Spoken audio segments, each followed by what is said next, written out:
welcome to Would I Lie to You at Christmas, a very special festive edition that sorts the facts from the fibs. On David Mitchell's team tonight, comedian and king of the one-liner is Jimmy Carr. Thank you very much. And stand-up comic and writer, it's Laura Smith. And on Mack's team tonight, she puts the personality in TV personality. It's legendary chef Rusty Lee. And a BAFTA-winning actor and our youngest ever guest is Lenny Rush. With round one, Home Truths, where our panellists read out a statement from the card in front of them. To make things harder, they've never seen the card before, so they've no idea what they'll be faced with. It's up to the opposing team to sort the fact from the fiction. Rusty, you're first up tonight. OK, my card. In our house, we don't have turkey for Christmas dinner. Instead, I treat my family to a dish I call Santa's sausage surprise. David's team. Lovely. And so what is Santa's sausage surprise? And bear in mind, Lenny is 15 years old. OK, so my other half is German, and they are very well known for sausages. So, with the Caribbean, I like to do a nice mixture of jerk chicken and I can't ever say German sausage. Bratwurst. Thank you. Mix together and make it up into a lovely big sausage that all the family can slice into. So what you do is you take... I don't think she's fully convinced herself. You take... You've got to be careful that you don't sound like you're laughing because it's the first time you've heard it. I don't want to be that guy, but she's got a weird laugh, hasn't she? The difference is hers sounds like it's coming from the soul. You sound like you pressed a button. So, just to clarify the recipe. Yes. You get some bratwurst. Yes. And what's in a bratwurst? Meat. She's good. True. And you're saying you disassemble a sausage Correct. in order to then make a bigger sausage? Yes, indeed. So you empty the sausage out. Yes. Then I get a jerk chicken, which is quite spicy as well. Yeah. Chop up the chicken and mince it and mix it all together and then roll it all out. All right, it's not this morning. And you call this Santa's sausage surprise? Correct. Where's the surprise? When the pepper hits your mouth. What do you think? What about the sausage jerk? About whether or not... Hey, he's the host. Now, that was good. Thank you. That was good. Well done. I think it's a lie. You do? I just can't see the big sausage. I just can't see it. You just can't imagine a big sausage. I can't see it. I don't think it's a lie in the true sense, because I only think she now believes it. This is better than when we had Basil Brush on.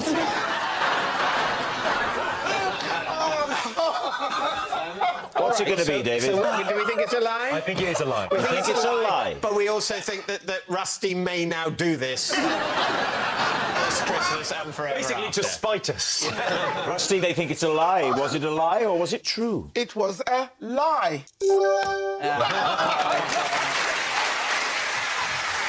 And so believe. Yes, it's a lie. Rusty doesn't serve Santa's sausage surprise. Jimmy, you're next. Right. Excellent. Thank you. Whilst test driving a car as a potential present for myself, I crashed it. Lee's team. OK, what was the car? Like a Tesla. Like a Tesla? Like it. Was it a Tesla? Yes. Oh, they are like Teslas, aren't they? What did you crash into? What would you call it? A gantry? What's that? I don't know what he means by a gantry. What do you mean? You know those the signs above? It wasn't like a full crash. It was a prang. A prang is exactly Just a it. prang. Oh, OK. You got the scale, one end prang, the other end pile up. OK. You know, Yeah. and it gets less Christmassy as you move up from prang to pile up. Where was is he going with his car, with his prank? The crash happened in the shopping centre, in the car park, and I'd already completed the test drive, and I quite liked it. And the guy that was with me for the test drive got out of the car. I didn't realise he'd left the back door, the gull wing door, open. Oh. And so I drove and took the door off the car. How much did you have to pay to, like, redo it? To redoor it? We're all happy with the term redoor, are we? Just remind you, Jimmy, he's 15. You're going to look really bad if you slam him. Christmas. I'll wear it. Christmas. I'm only little. It's only little. What was the question? How much did you have to pay? Well, so I took the door off the car. The guy that had been doing the test drive with me, obviously his jaw was on the floor. He was, like, a bit That had shocked. come off as well, had it? I didn't get it on a gantry. So I wound down my window and leaned out and went, I'll take it. You'll take What? it? You take the car? Yeah, I bought it. What, in the condition it was in? No, I'll have a new one, obviously. I'm not an idiot. But I thought I had a moral obligation to buy it. I'd made a mess. Where was this in the world? Westfield. Shopping centre. I just can't see Jimmy Carr in Westfield. What do you think? I just don't think Jimmy would ever pay for a car.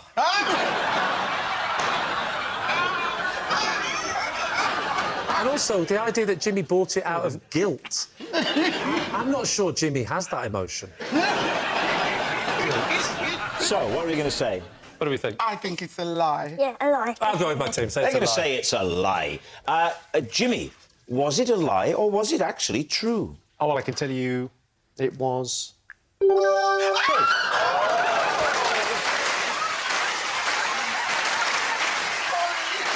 It's true. Jimmy did crash a car he was test driving. Lenny, you're next. I once accidentally made my nan eat something she shouldn't have. Made your nan eat something. What was that thing? It was a toenail. Ouch. True, let's just move on. I need to ask a question. Is your nan still alive? She is. Yeah. Or You You sounded rather regretful there, Lenny. Are you keen to get rid of the old bat? It's just making... It is June we're recording this, and this is going out at Christmas. He's just hedging his bets. Yeah. Can we just do different takes? Just say one no, she isn't, and then one she is. Okay. Just me have both options. Is your nan still with us? No. I don't think we should do the version whilst Rusty's laughing. Is she not alive? No. Boom, boom! All right. So, how long ago was it, first of all? This was probably like April last year. And where are we? We are in my... I'm weird now. We're in my bedroom. You're at home in your bedroom. Yeah. And what happens? So Sorry, I thought it was very funny the way you said, "Where are we?" He said, "In my bedroom," and you changed it to, "So you're Yes, in I the bedroom." did. I'm not there anymore. Carry on now. Absolutely right. Happened, wasn't it? I'm not going to say the wee thing again. Why are we in your bedroom? I'm confused, man. In your bedroom again. Get out, Rob, get out. Just to be clear, I'm not in Lenny's bedroom, and I never have been. Have I, For Lenny? legal reasons, no. So in your bedroom with your nan. What happened next? So, well, just gonna go a bit before that. Okay. So maybe a week or something before. I've just had an operation in March on my back and sitting on my bed, and I realised my nails look a bit long on my toes. So I cut them. Basically, I had a Reese's Pieces packet, and there was, Those little sweets. yeah. So there wasn't like there's barely any left. I'm not gonna eat the rest of them, and I couldn't get up to put it in the bin because I was in bed. So I'd put the nail in the packet. My nan's come to visit me after my operation. Then she said, "Oh, I like Reese's." She picks it up, and she's got half a nail hanging out. Merry Christmas, kids. What do you think, Jimmy? Well, firstly, I think it's true, and I think also it serves her right. Yeah. You're meant to bring the person who's recuperating some treats. That is rude, actually, isn't it? Thank you, Nan. That's the point.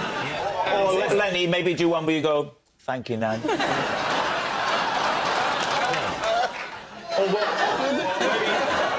Maybe just for safety, do another one where we go, thank you, Nan, just because we don't know. We don't know.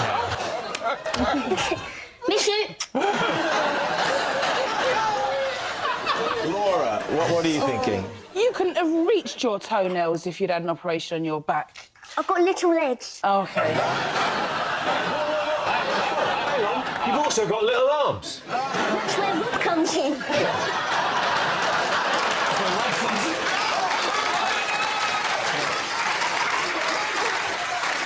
All right, it's time to make a choice here, David. OK.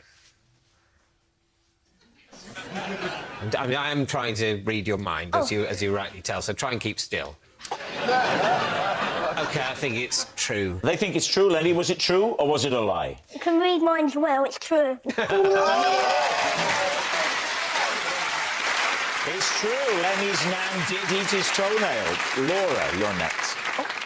My kids once built a snowman that looked so creepy, I went out in the middle of the night and flattened it with a hammer. Lee's team. Oh, very festive. OK. I mean, describe the creepiness.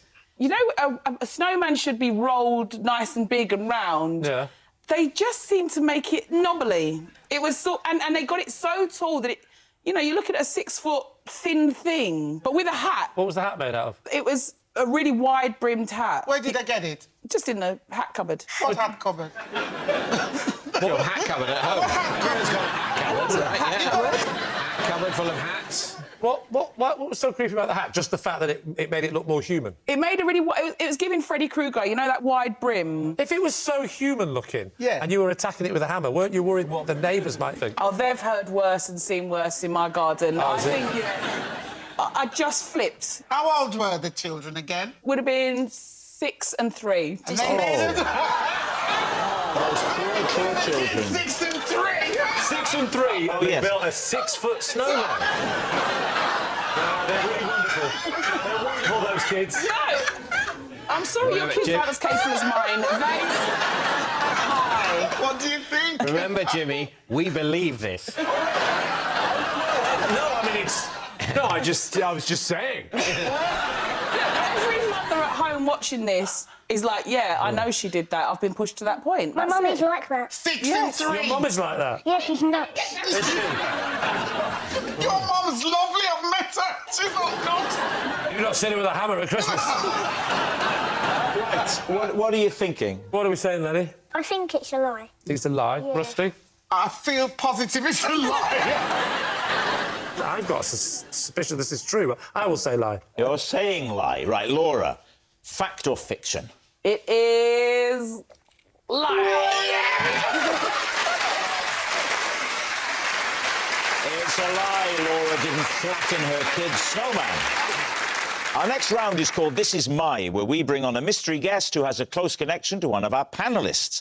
This week, each of Lee's team will claim it's them that has the genuine connection to the guest. It's up to David's team to spot who's telling the truth. So please welcome this week's special guests, Jane and Phil.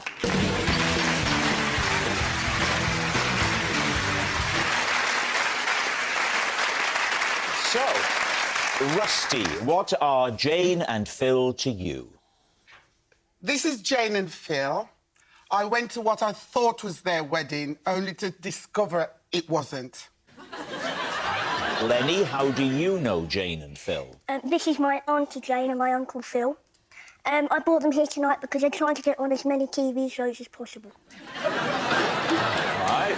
And Lee, what is your relationship with Jane and Phil? This is Jane and Phil, and when he was stung by a jellyfish, he asked me to wee on him, and then she asked me to stop. So there we have it. David, where will you begin? Well, let's start with Rusty. So you thought you were going to their wedding? Yes. So you know them? Very well. How do you know them? I know Phil from his father. Right. So how did you know Phil's father? Phil's father's a family friend of ours. Is he called Fred? He's called Phil. Oh, yeah. He's called Phil, but what's his dad called? Phil, senior.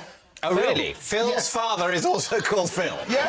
Phil's father, Phil, is a family friend. Called Phil, senior. What's the surname? Smith. That doesn't work. So you're hoping to go to the wedding of the son and Jane. of family friends. Yes. What happens? We went to the same hotel. Yeah. And then we all got ready to go to the service. Yeah. When we were a bit rushed, we went. It was in the country lane somewhere in the country. Whereabouts, Rusty, in the country was it? Up north. Up north. Can you be any more specific than that? Rockland Waters. All right.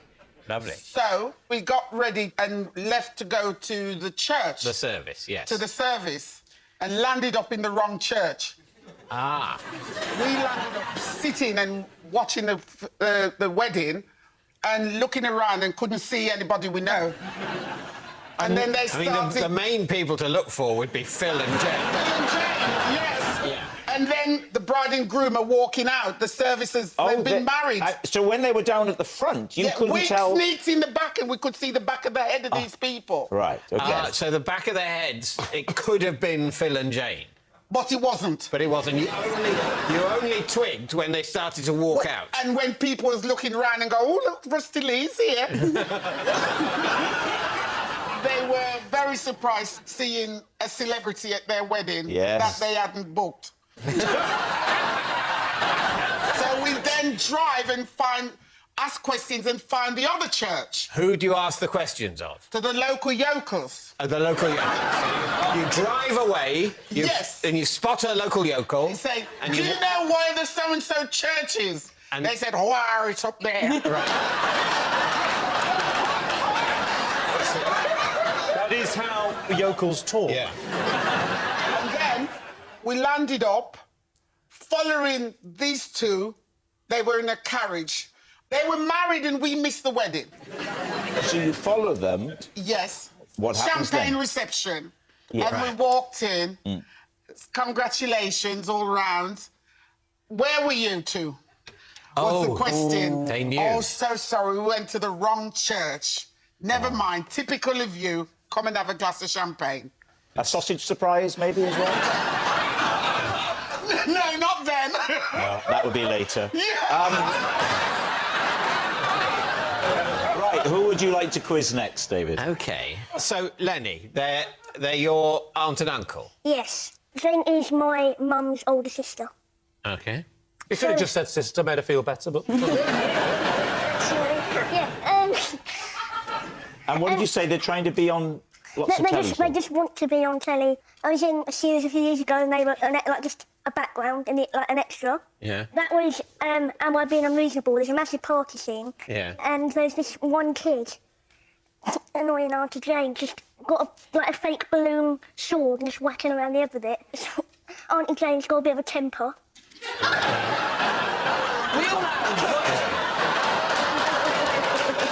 I'm not surprised if you keep calling her old Auntie Jane.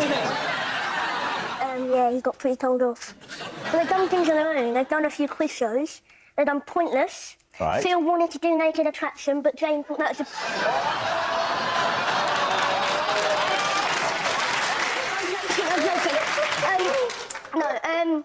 done, Pointless. Had to give the 1% Club. Did they? I don't remember them. What's that? What do you mean, what is this? What happened to you? How far did they go? Phil wanted to get obviously really far. He got to about 70. OK. He's not bright. the brightest.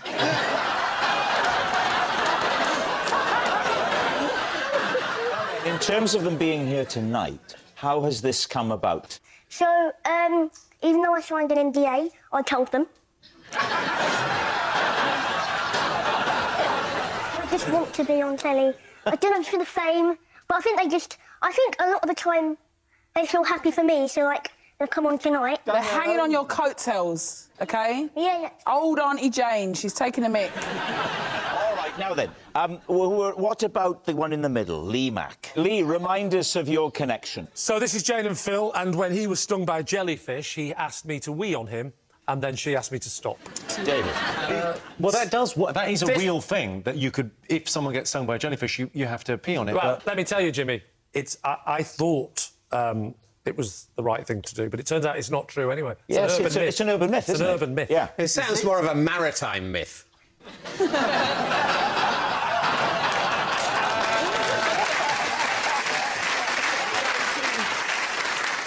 Why didn't Jane just wee on him if there was weeing to be done? Because Jane and Phil are not a couple, despite what these two liars are saying. They've met twice, that day and this time now. All right.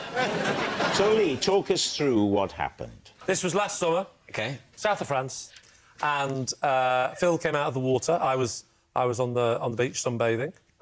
And you don't know Phil at this point? Never met him in my life. Right. And he came out of the water, screaming. Oh. I've been stung by a jellyfish! He said, wee on me. I said, what do you mean, wee on me? And he said, it's a cure. It's an interesting point here that Lee is fully aware that this is an urban myth, and yet... Ah, wait, I know that now. I've subsequently learnt it by the police. All right, OK. So... How many people did you wee on before the police had to get involved? This has been going on for quite a long time. No, it was... You've been going to the beach every day, having pints of water so you're ready. Made yourself a little sign. Lee Mack's Treatment Centre. I've been stung by a jellyfish. There's a treatment centre just down here. Get yourself in the water, love. Come out when you're screaming. Lee's little friend will make it all better. It's like the NHS, it'll cost you now. Now, where on Phil's body had he been stung? He'd been stung at the back of his leg, quite high up, above the knee. Do you think he recognised you? I doubt it with the balaclava on. Speedos and a balaclava. What position did he adopt to be weed on? Oh, he just turned his back on me like that so he could show me the back of his leg. OK. And what position did you adopt? All fours, pretended I was a Labrador. With all of the sophisticated French people looking at two middle-aged British people peeing on each other, thinking, thank God for Brexit.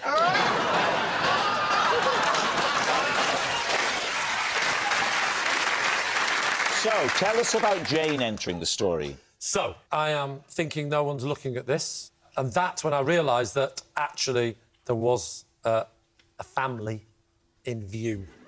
And so the police got involved. How?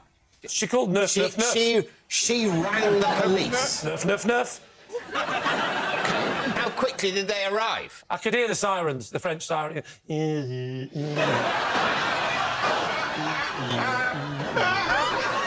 on with the weeing on another man. I do it all the time. How did this story come to a conclusion? It was what I've described is not what, you know, it was a... It's not true. Right, we need an answer. So, David's team are Jane and Phil, Rusty's confusing couple, Lenny's fame-hungry friends, or Lee's beach buddies? I think Lenny has lovely details. The blow-up sword, the shows. I just believe Rusty would do that. You think that is true of Rusty? The police element of Lee's story. I mean... Oh, that's where it falls down, is it? Rusty, confused, goes to the wrong church, very apologetic. That seems plausible to me. We're all leaning towards Rusty. OK. We're going with Rusty. You're going to say that it's Rusty. So, Jane and Phil, would you please reveal your true identities? I'm Jane. And I'm Phil. And Rusty failed to turn up to our wedding. Yes, Jane and Phil are Rusty's confusing couple. Thank you very much, Jane and Phil.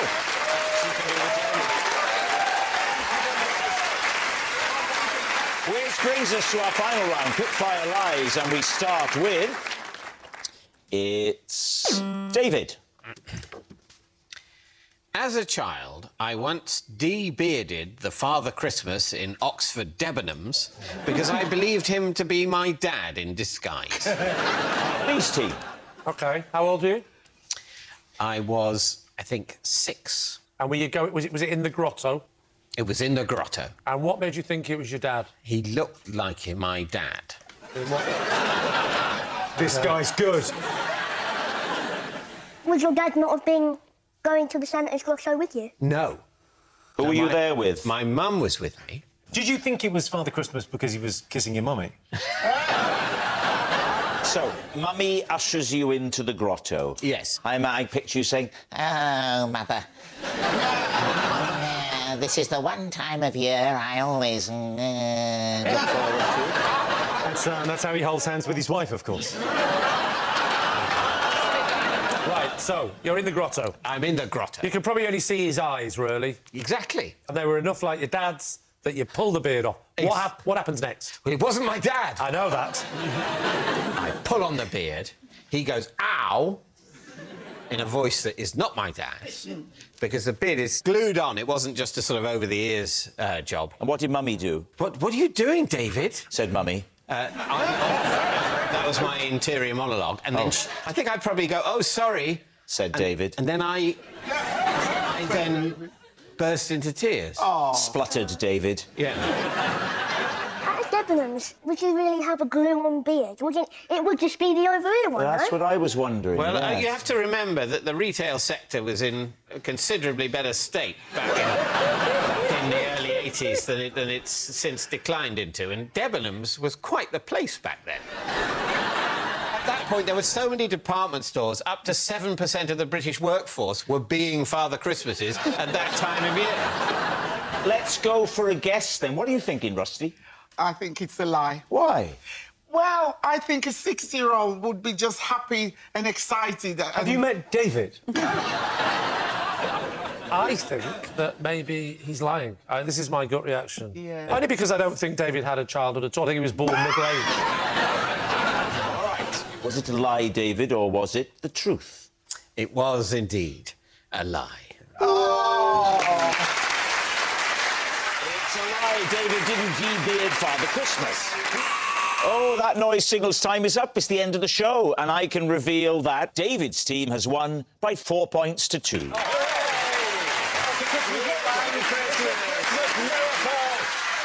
for watching. Merry Christmas. We'll see you next time. Good night.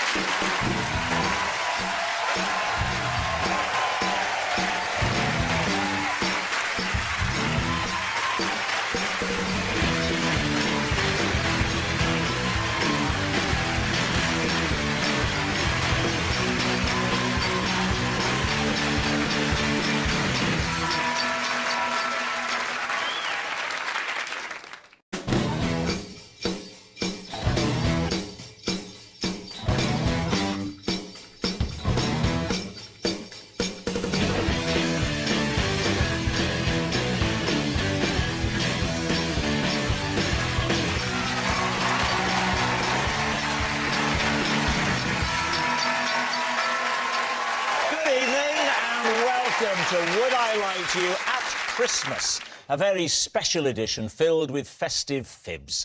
On Mack's team tonight, a TV star who'll be spending Christmas with her husband, Ozzy. She'll be stuffing the turkey and he'll be biting its head off. It's Sharon Osbourne. And a doctor-turned-TV presenter. So if you've had a long wait at A&E today, apologies, but we booked him first. It's Dr. Ranj Singh. And on David Mitchell's team tonight, a writer and comedian who created a little-known show called The Office.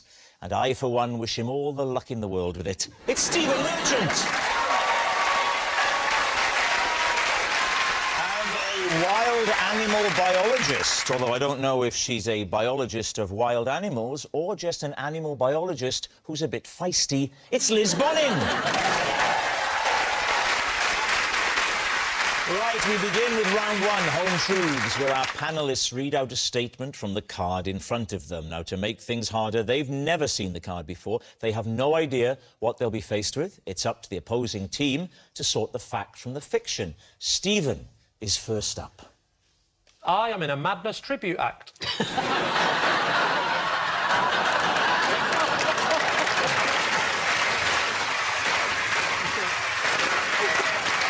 Sorry, what I meant to say was Merry Christmas, Steve. I once concealed a serious injury because I didn't want a builder to think I wasn't one of the boys. Please, team. You pretended you had a seizure? No, he concealed it. Oh, he hid it. concealed, I'm sorry. Concealed means hidden. Thank you very much. You can't dance to save your life.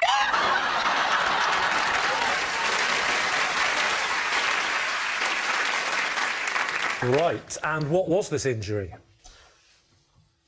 Thank you. No, thanks for asking. It was quite a severe hand injury. What happened to your hand? I was at a like a place where they sell glass, and I cut my hand there. Why did you care what the builder thought of you? Well, I had gone to buy some glass, and my father, who used to be in the building Yes. business, said, "Oh, careful, son." Don't know where he's from. Was he a pirate? I think he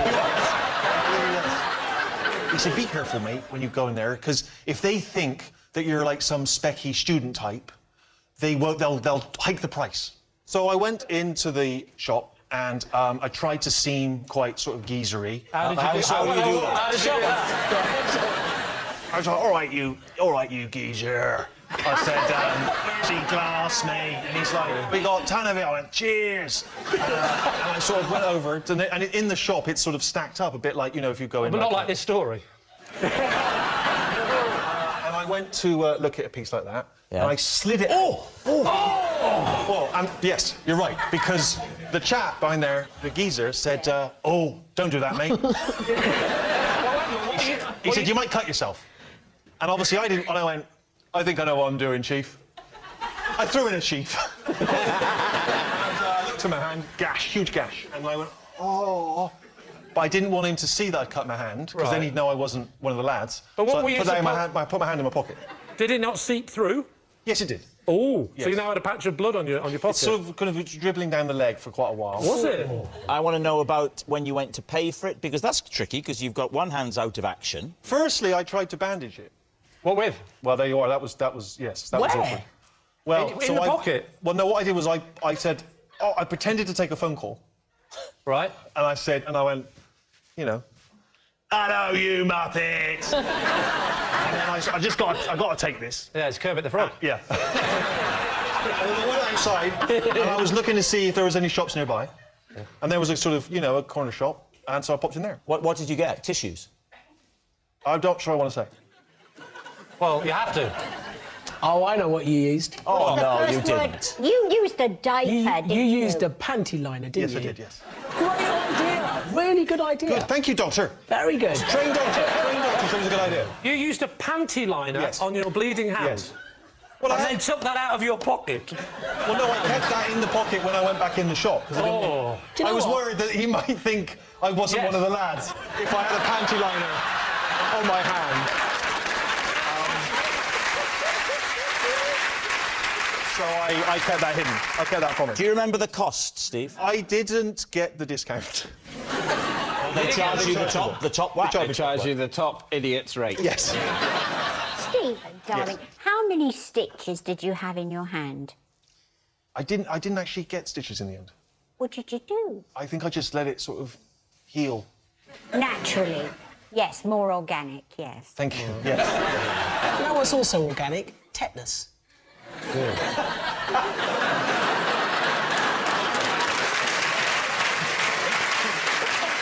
So, Sharon, what are you thinking? Is this true, do you think? I think it is. Why? Why do you think it's true? Because I think he's trying to throw us off by... Being vague about Yes, it. Yeah. very vague. I think you're lying because I would have thought you'd have gone and got medical attention and got it seen to. I don't know who to trust the most. I mean, it's Hobson's choice, isn't it? I'm 51-49. It's very close. It's true, I think. I think that's how much it cost. 51.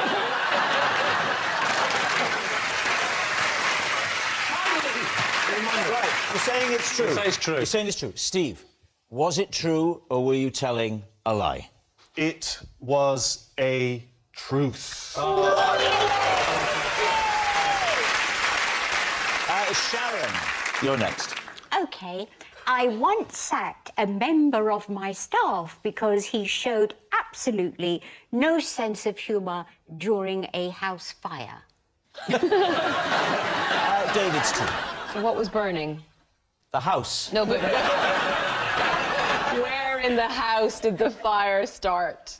In our living room. And this member of staff, what was his job?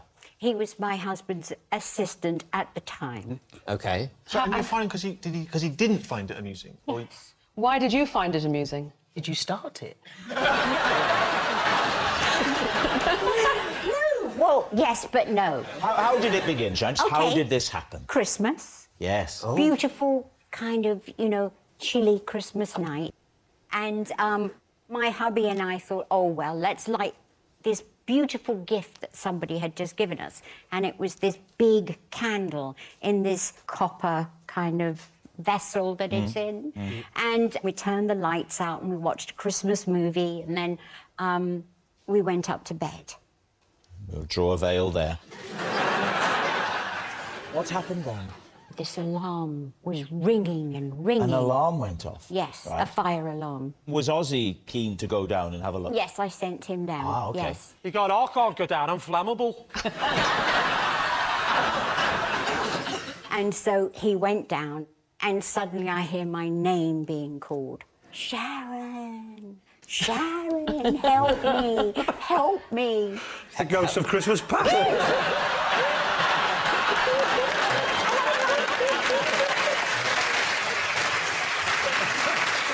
So I went downstairs, and there he was in the living room, and his arm was on fire. His what? Arm. His arm? Was he in pyjamas, or what's he got on? No, he had a sling on like this. His sling was on fire. And half his hair. Half his hair? Half his hair was all on fire. So, So you started laughing? Yes. So then... Where was this assistant during all of this? Why? Sleeping. So anyway... Jeremy. And by this time, the candle had melted this thing that wasn't copper. It was like cheapo. It wasn't copper. Oh, that's illegal. That It pretended is. to be a Yeah. copper. But you see, in America... I just got it. Anyway, so I picked up the magazine and I'm hitting Ozzy with the magazine. Not You thinking- idiot! Don't catch fire! And I'm thinking, "Get guys," and then the magazine caught on fire. Was it heat?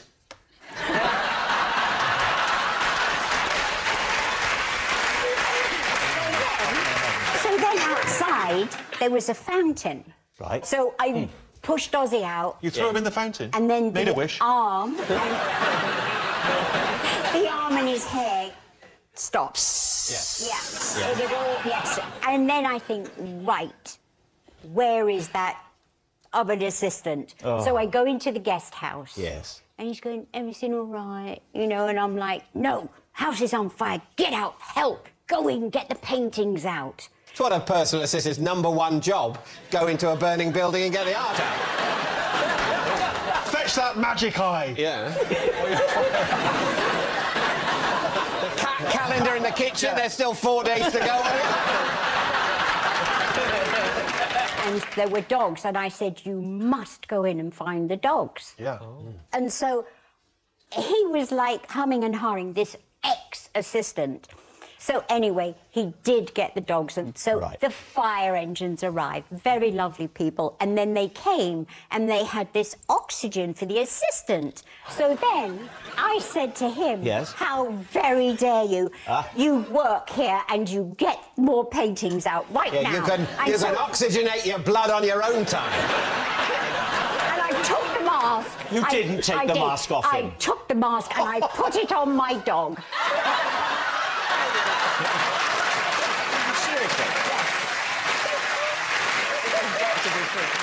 You said in the card you sacked him for not having a sense of humour. Isn't that what you said? Yes, because... Where's the humour in your Well, life? after this terrible night, he was not talking to me. And Ozzy and I were recounting everything, and we were laughing and laughing, and he goes, I don't see what's funny about any of this. And he said, I think I'm going to have damaged lungs, and I mean, please.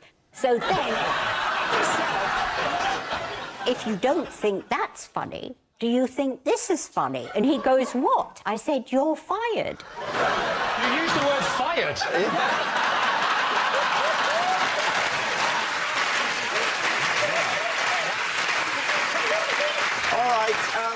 Liz, what are you thinking? I 100% believe this story. So totally true for you.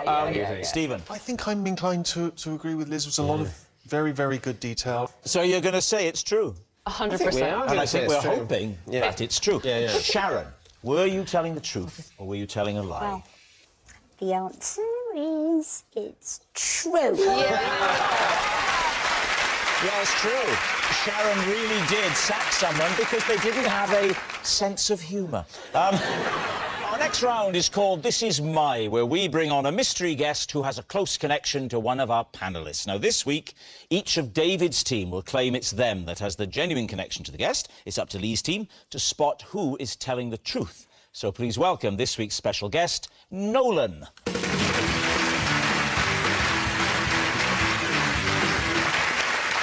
So, Stephen, what is Nolan to you? Well, this is Nolan, and we once caused a genuine accident whilst filming a fake one for You've Been Framed.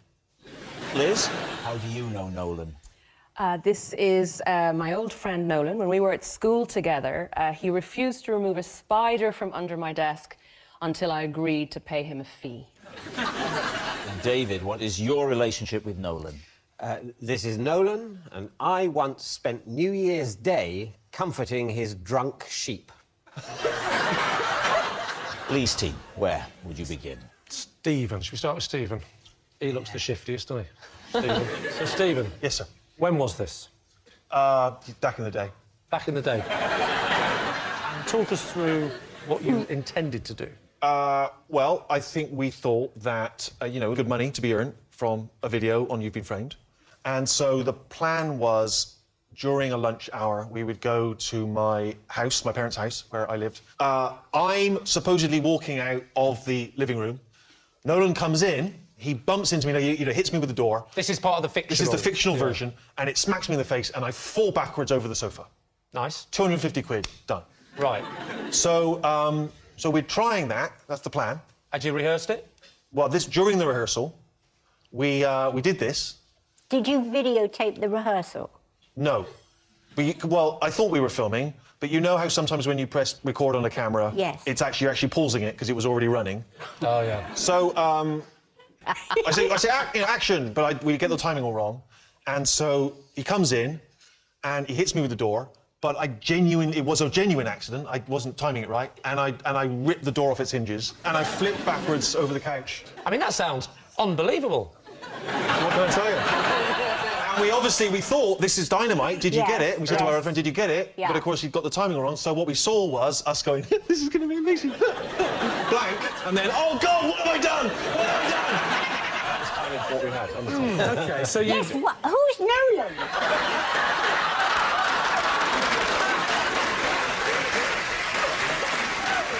Why doesn't he talk? Why doesn't he talk? He's not allowed. It's not because he's traumatised. That's the rules. All right, OK. Who would you like to quiz next? Liz, can you remind us how you know Nolan? Nolan and I were in school together. Oh, yeah. And he only agreed to remove the spider from under my desk if I agreed to pay him a fee. Right. How much was it? Was it money? How are you a doctor? What were you thinking? Sweets. Yeah. Has anyone checked his doctor credentials? Is he a doctor like Dr. Dre is a doctor? So, first of all, sorry, you two went to school together then? Are you two the same age then? Has he had, like, a much harder life? Irish gentlemen tend to weather quite Mr. quickly. Nolan's... Sorry, Nolan. Are you related to the Nolan sisters? No.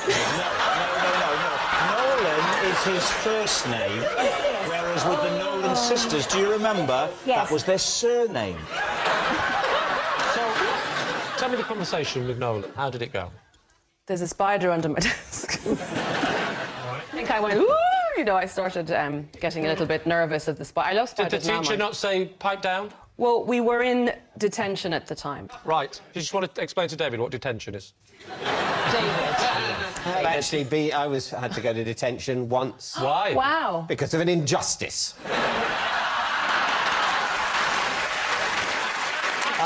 So, Liz, you see the spider, you nudge Nolan. How close is Nolan? I didn't nudge Nolan, but I went, there's a spider under my desk.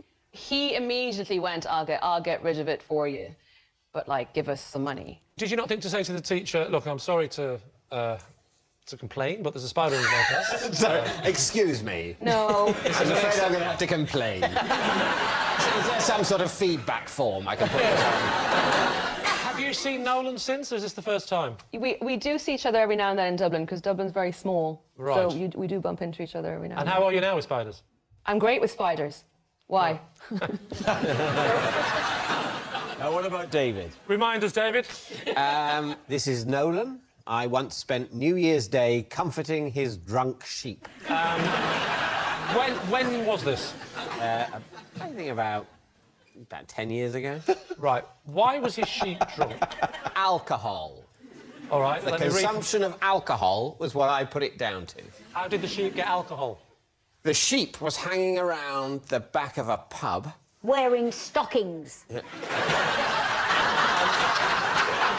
Not that I noticed, Sharon. I was with a group of friends staying in a little house. How many friends? I think there were about 8 of us. That is definitely a lie. Can we get to the whole thing of why the sheep Yes. was drunk Well, and who gave the sheep the alcohol? The sheep had found the alcohol for itself. There have been some bottles and some drip trays left out the back of the pub after the New Year's Eve revelry. Yeah. And the sheep had gone and Swigged a bottle. Yeah, I didn't see the initial drinking, but Yeah. I've always assumed it was more of a sort of lapping from a drip tray. Yeah. But it may be that the sheep had lifted up a bottle and Yeah. you know, Left delicately brought it to its And neck. when you came across the sheep, what state was he in? Paint a picture for us. The sheep, imagine a sheep. You've lost your friends. They seem to have vanished again. And you're at the back of the pub I'm on with your own. One of my friends... Gentle tear trickling down on New Year's Day. Not another 12 months of this, you're saying to yourself. Absolutely, yeah. No, one of my friends is with me. We had gone for a walk on New Year's Day. You and the friend? Yeah. Right. We'd been staying in this cottage on Nolan's farm. We wandered into the village, and in the pub car park, there was a sheep behaving eccentrically. How? It was capering about. Maybe there was the odd bleat. Looking at the clouds going, as you look at them there!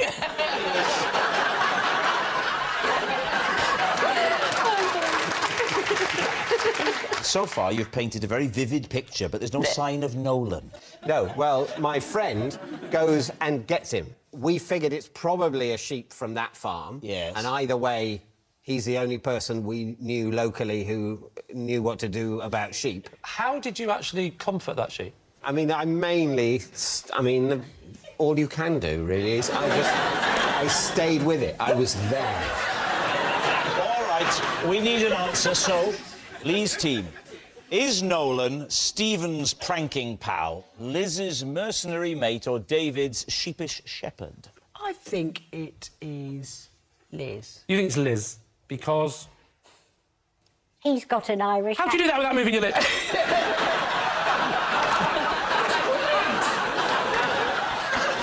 Did you catch that? That's absolutely amazing. Do it again. Wow. Just because I think my chair's sinking.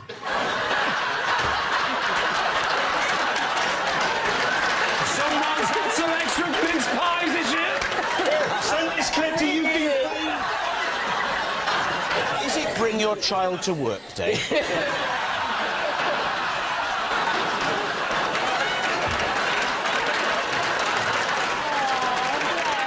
So Ranj thinks it's Liz. Yeah, it's Liz. What does Sharon think? Is it more I like... think Stephen. It's Liz or Stephen. We'll say Liz. You're going to say it's Liz. OK. Nolan, would you please reveal your true identity? I'm Nolan, and Stephen and I tried to video a film that you've been filming. Yes, Nolan is Stephen's pranking pal. Thank you very much, Nolan. This brings us to our final round, quick fire lives, and we start with... It's Stephen. One New Year's Eve, a group of strangers used me as a living landmark. Please, Tim. What are you talking about? They threw a firework at you, right? No? Not everyone's a pyromaniac, Karen.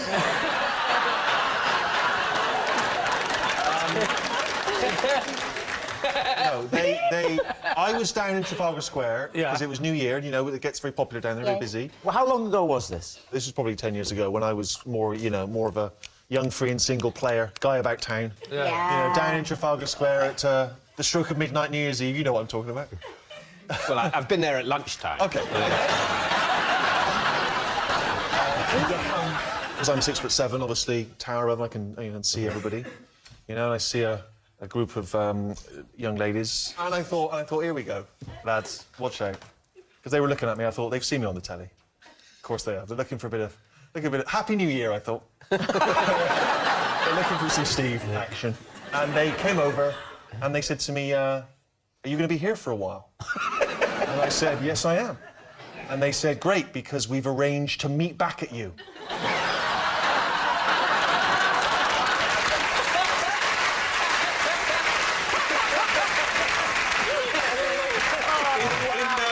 In Trafalgar Square, where there's no other obvious landmarks. I'd just like to say something. Yes. Because when you said in the beginning landmark, I thought you said landmine.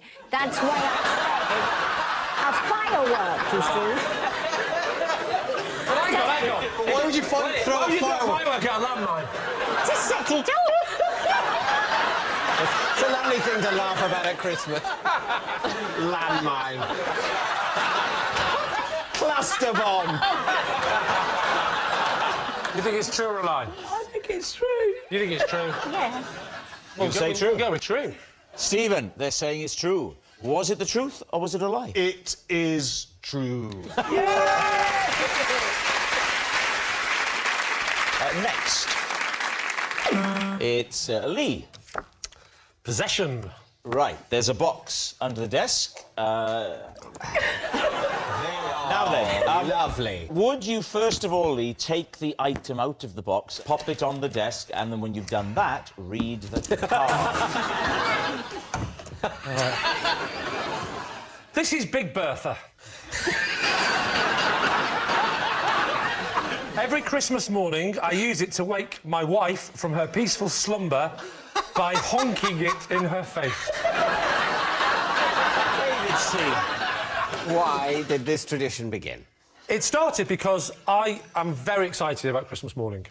I always get up nice and early. I'm actually one of the few people that are up before the kids get up. Why did you feel that you couldn't just let your wife either wake up naturally or perhaps just wake her up in a more gentle and dare I say it, human way? I did a different system for the first 3 years. That didn't work. You've got some lovely kids.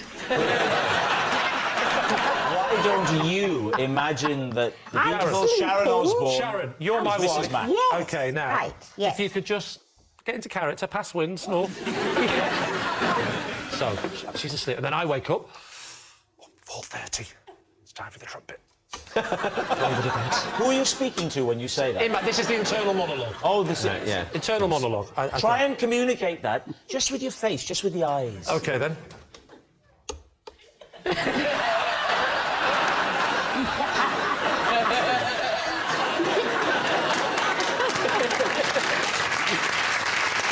Lovely bit of acting, yeah. I get it out like this, nice and quiet. Oi, Uzi!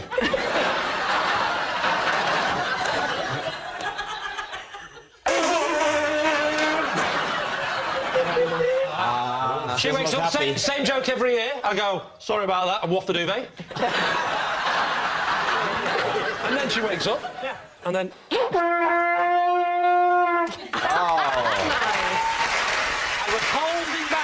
What do you think, Steve? I don't know, there's something that doesn't quite ring true. I can't put my finger on it.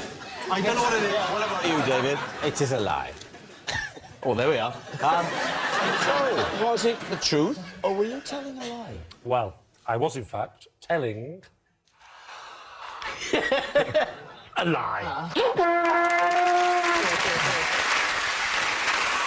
Oh, that noise signals time is up. It's the end of the show. I can reveal that David's team have won by 3 points to 2. Thanks for watching. We'll see you next time. Good night.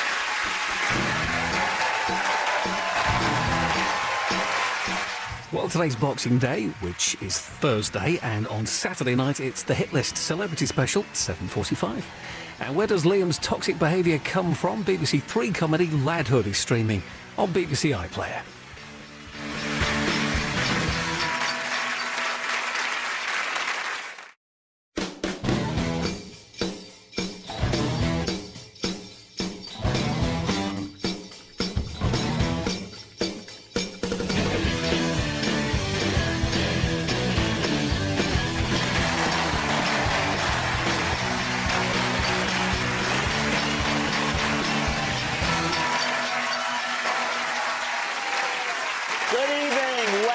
To Would I Lie to You at Christmas, a very special festive edition that sorts the facts from the fibs. On Lee Mack's team tonight, all the way from the last leg, it's Alex Brooker. And a legendary star of stage and screen, it's the one and only Melvin Hayes. On David Mitchell's team tonight, joining us from the BBC breakfast sofa, it's Naga Munchetti. And she's the writer and broadcaster who's chosen to spend even more time with David this Christmas. It's Victoria Corrin Mitchell. We'll begin with round one, Home Truths, where our panellists read out a statement from the card in front of them. To make things harder, they've never seen the card before. They have no idea what they'll be faced with. It's up to the opposing team to sort the fact from the fiction. Alex is first tonight. OK. One Christmas, I had to ask the bin men for some of their tip back after I accidentally gave them an envelope containing 500 quid meant for my builder. David's team. Oh, right. So, when was this? This was about 6 years ago. I mean, you're evading VAT, that's what you're basically saying. It's not illegal to pay cash. Yeah. It could be that he was paying them, I don't know, £420 plus VAT. Were you paying £420 plus VAT? No, he just wanted cash in hand, 500 quid. So you prepared, like the beginning of a thriller, a second envelope with a different amount in it for the bin men? Yeah, and so if I don't see him, I just leave it out. On the bin? Yeah, like, just behind the bin, they know. So when did you realise that something was wrong? Well, when I got in and went to pay the builder, and it was 20 quid. What did you do? Just phone up, like, Huddersfield Council. And luckily, they were honest. Right. They were honest bin men. Question from Melvin Hayes. As an onlooker, Yeah. I believe him. Yeah. Thank you, Melvin. So you ring up the council. Yeah. Because it's quite difficult getting through to the council, I find, on the phone. There's usually a long phone menu. I've never listened all the way to the end, but maybe there's one, if you've accidentally given £480 in cash to the bin men at Christmas, press 9. Yeah. As far as I can remember, it was fairly straightforward. And what did you say? I just said, look, I live at this address. And the person said what? You're being very, very confrontational tonight, David. And quite trying to look at you. You sat forward. Is it because Victoria's here? You're like a stag stood at the top of a mountain. Look at him. He's like this. Yeah, I'll tell you about this, and showing off in front of your wife. Do you tip the bin men and the recycling men separately? No, it's the same people. On the same day? They No, collect it's on the same week day? on, week off. 1 week they're coming and doing the recycling, and 1 week they're coming and doing the bins. So they're there every week. Well, they do the recycling every week, but they take the green every 2 weeks. What about the brown ones? Well, they go every week. My brown ones don't. My brown ones go every 2 weeks. Do they? Blue every 2, green every 2. What are you brown putting every in 2. your brown?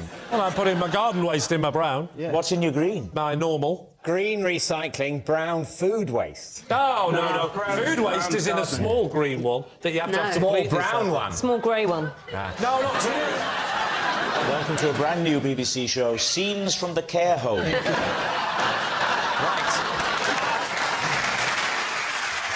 So what do we reckon then, Victoria? See, I don't think anyone just leaves £20 on a bin in the hope that the right people will grab it in the morning. What do you offer your bin men at Christmas? It depends what time of day they turn up, Rob. I also cannot believe that anyone doesn't know the difference between £500 in an envelope and £20 in an envelope, unless you are so minted that you just don't care. So you can say lie? We think lie? Yeah. We think lie. Yeah. Lie. Okay, Alex, they are unequivocal in thinking it's a lie. Was it a lie or was it actually true? Well, it was a lie.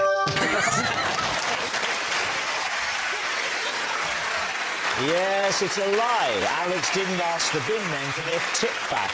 Victoria, you're next. For our first Christmas together as husband and wife, David was startled by one of the gifts I got him.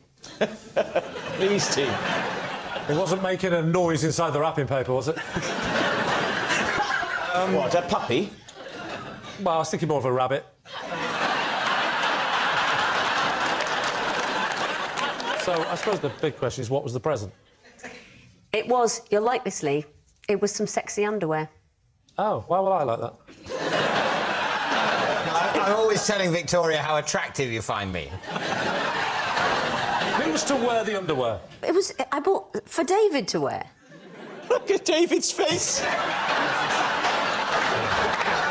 So it's for David. Describe the underwear. This is very awkward. Describe the... I mean, this genuinely, this is the stuff of nightmare. Yeah. If it helps in any way, I'm absolutely loving it. So, David was broadly of the school of... I mean, is this...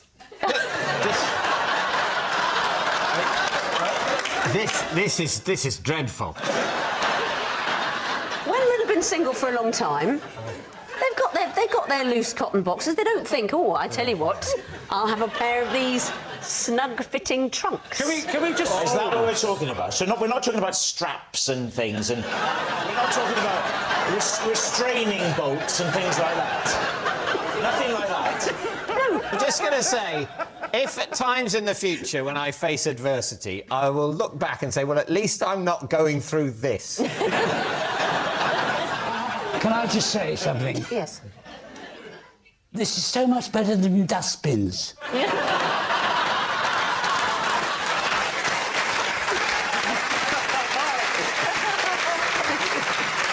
So it's Christmas morning. It's your first Christmas together as a married couple. You hand him this package. He opens it. Talk us through the moment of realisation. He sort of went, oh, it's underpants. And then he realised they were a bit clingy and possibly, in David's mind, somewhat French, you know. How long did it take before he wore them? Has he ever worn them? Oh, yes.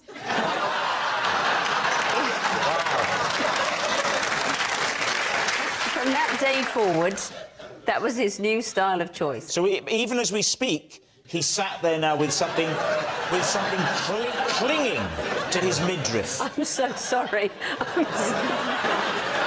So it wasn't like his main present, there was other stuff? There was some other stuff. Can you remember anything else that you've got in there? You know, some books and a DVD and... What were the books? Well... The Bible and 50 Shades of Grey.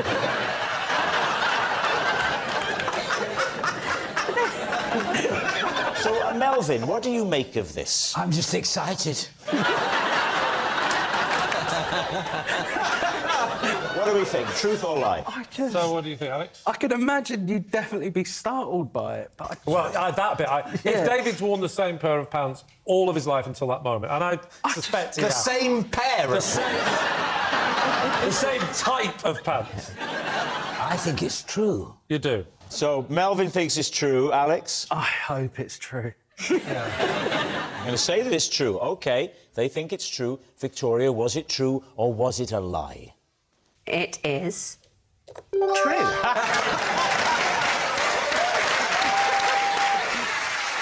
Yes, it's true. Victoria did startle David with one of her Christmas gifts. Melvin, you're next. I was once given just half an hour to learn how to drive a double-decker bus along the edge of a cliff.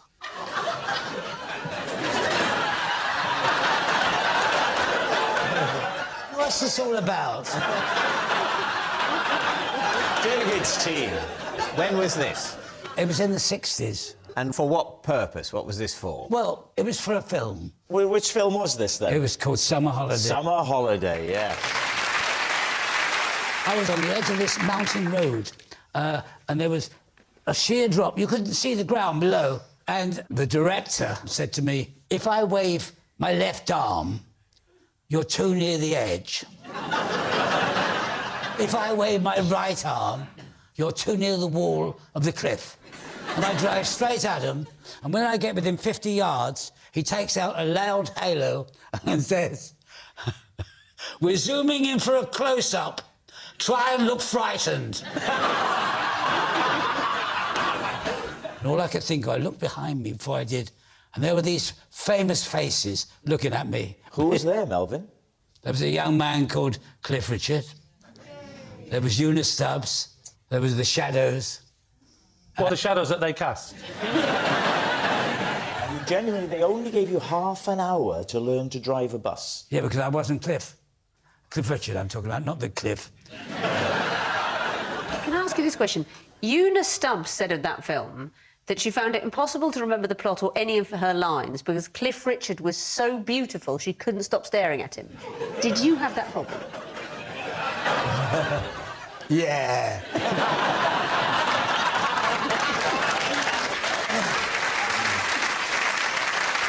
Naga, what do you think? It's so plausible and it's a brilliant story. Too brilliant to be a lie. Victoria. Summer Holiday is one of my all-time favourite films. Somebody gave an unforgettable performance as the bus driver. You decide if that was Melvin Hayes or not. I mean, I think the only question about the plausibility of this at all is whether you had so little training for that scene. And frankly, we all have quite a prejudiced view of the past. And so I think we can all believe that in that era of filmmaking, they were that careless with talents of your magnitude. So, yes. Well said, well said. Yeah. So they think it's true. Melvin, was it true or was it a lie? I am so sorry. It's true.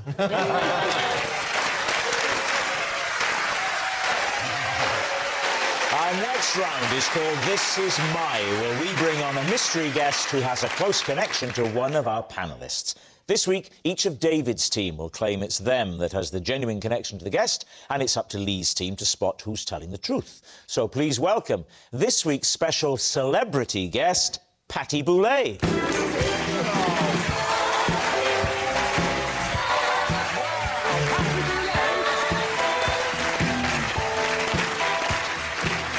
So, Victoria, what is Patty to you? This is Patty.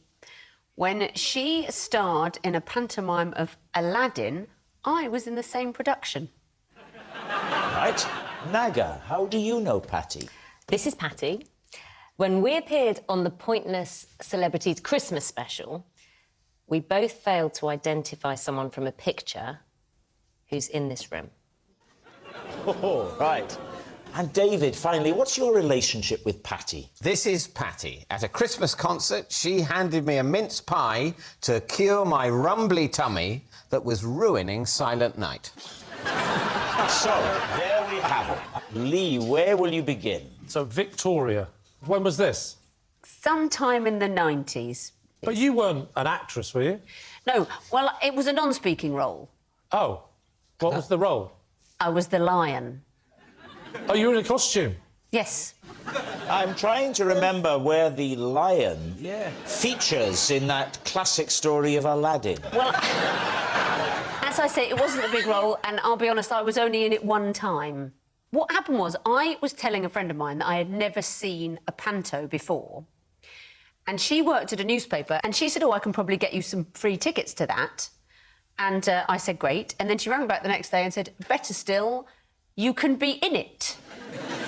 It was a promotional stunt. There's a lion that is in the show every night, and it's in a costume, and it was, oh, my goodness, a lion. Ah! Oh, my goodness, a lion. What's that doing in Aladdin? And who was Patty playing in this? Patty was, of course... Of course she was Miss Aladdin. Boulay, I should say, was the principal boy. Who else was in it? What other names? I'm glad you asked me that question. Dennis Waterman and Barry from Heidi High. He was the Dane. Right. So was there a regular lion that you replaced? Yeah, I think there was always a lion in it. Played by the same person every night? Well, I don't know. I was only there one time. Did you not ask if you're putting someone out of a job? It was all a bit of a blur. Dennis Waterman sang the Minder theme tune. Barry from Heidi High said, I'm off to Burger King, mine's a Whopper. And then there was a bit... I think you're telling the truth, because I knew Barry and he was a Whopper.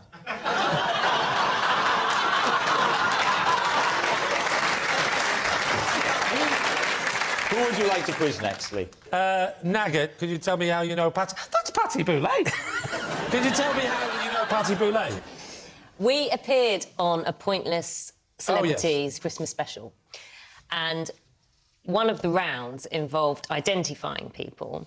Right. And one of the pictures was of someone on this stage. Right. Were you... And we failed to identify them correctly. Well, tell you what, don't tell us who it was.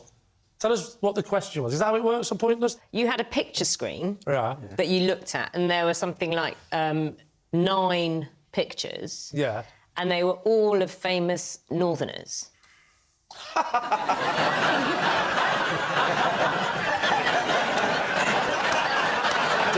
David, Merry Christmas. So it's me? Yeah. OK. I think from memory, you can't get help off Patty. No, but in the celebrity one, you can. Everyone whispers. You can get help off Patty? So even Patty doesn't know who I am? For God's sake, Patty! When you walked on, I went, where's Patty Boulay? Oh, it's Patty Boulay! And you didn't recognise this! Lee, sit down. Right, you know before when I said, oh my God, it's Patty Boulay, I don't want that in the edit. I want you to use this instead. Who's that woman stood up? Who is she? So who did you think Lee was then when you made the guess? If you say Brad Pitt, I'll forgive you. Jimmy Nail.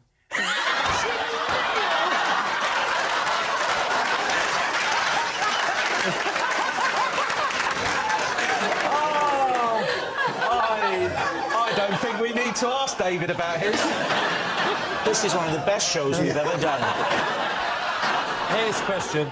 Had it been a picture of Rob, if the category was Welsh people, would you have recognised Rob? Of course. You've done Pointless, haven't you? Yeah. So with Pointless, you have to get the least... If it was the least recognisable person... So you had to go at Lee. You'd get fewer points. Well, I mean, it sounds like a very good strategy. I would have gone for him as well, actually. What I love most about this is, even if it's a lie, she still said she thinks you look like Jimmy Nail. Do you know what? That's the worst bit. No. If you had to think on the spot and that... Well, here's the thing, Lee. Here's the thing, Magga. We've managed to find a picture of Jimmy Nail. Now, yeah, look at that, yes! Can we put that next to Lee?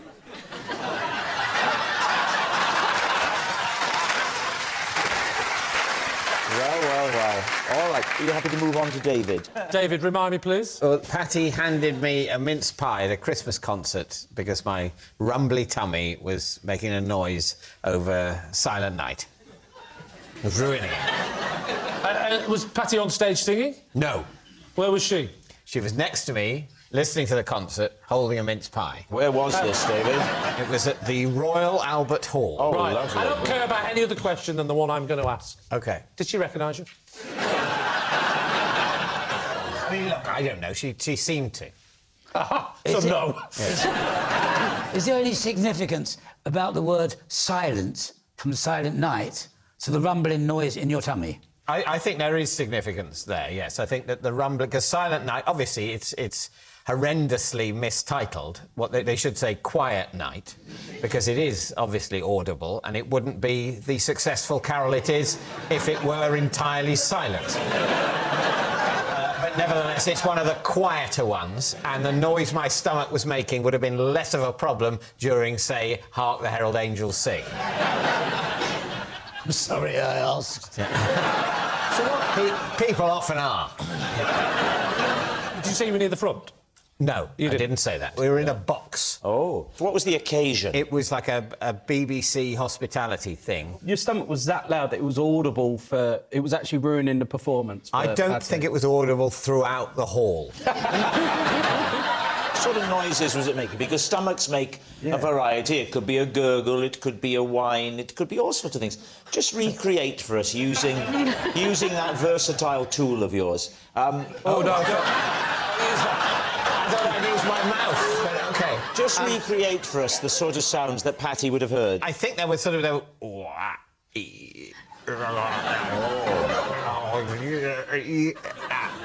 And Patty heard this and proffered a mince pie. Yeah. Was she sat behind you or in front of you? No.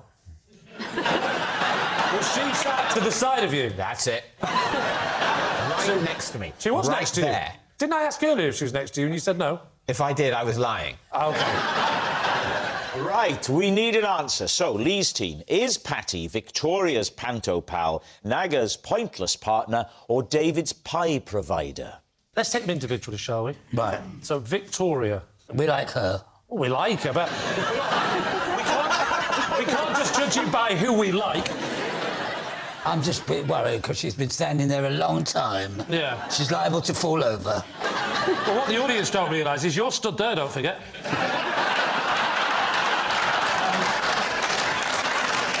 What do you think about Naga not recognising me on Pointless? I can understand that.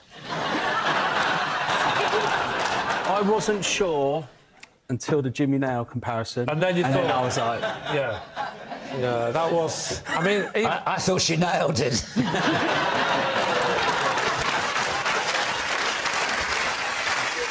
Then there's David. That's a very woolly story. Well, it's a lovely, woolly time of year, isn't it? So who do you think is telling the truth here, Melvin? I think it's a very difficult game. I didn't realise. I'll leave it to the public vote. I think Naga. I think there's an obvious explanation, and that is that Naga knows who I am, but she forgot her glasses. So let's go with that. It's Naga looking at a picture of you. Thinking I'm Jimmy Nail. OK. Patty, would you please reveal your true identity? Well, I'm Patty, and the lovely Victoria was in the same pantomime as me. Yes, Patty is Victoria's panto pal. Thank you very much, Patty Boulet.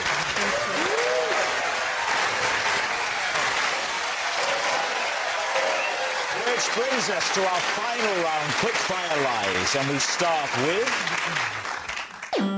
It's Lee. One Christmas, after spotting them stranded at the side of the road, I let a couple called Mary and Joseph stay the night. Because there was no room at the Premier Inn.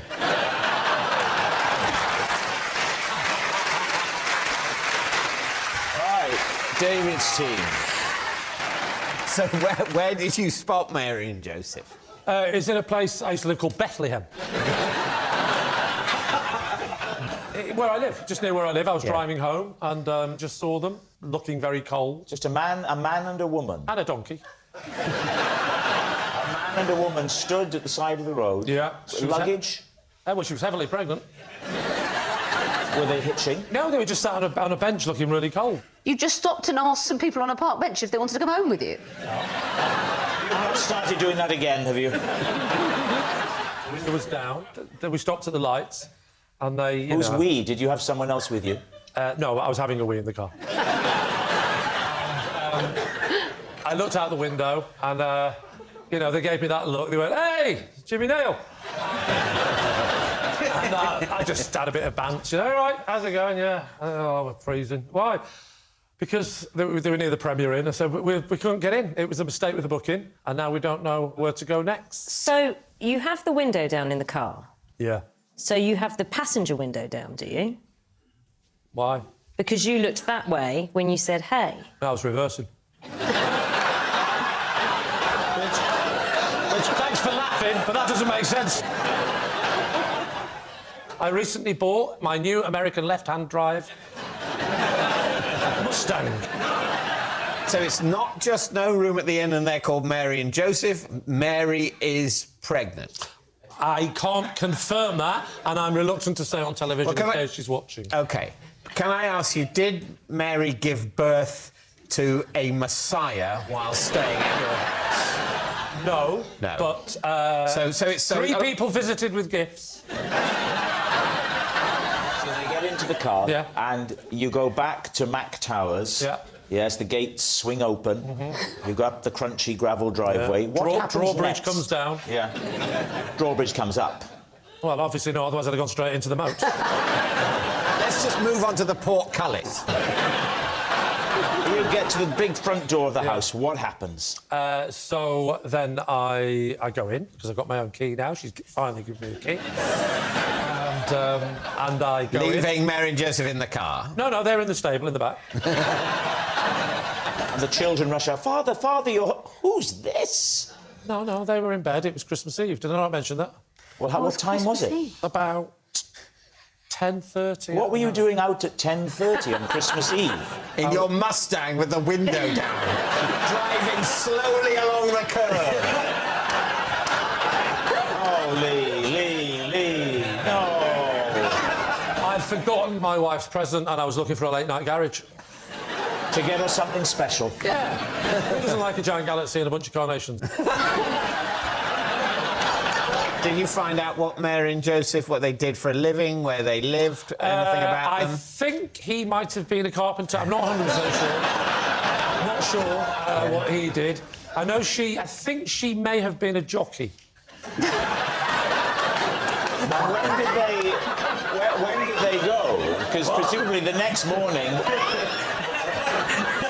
When do they leave the house, Lee? When did they leave the house? They left the next morning early when my mate Brydon came round. Brian Herod.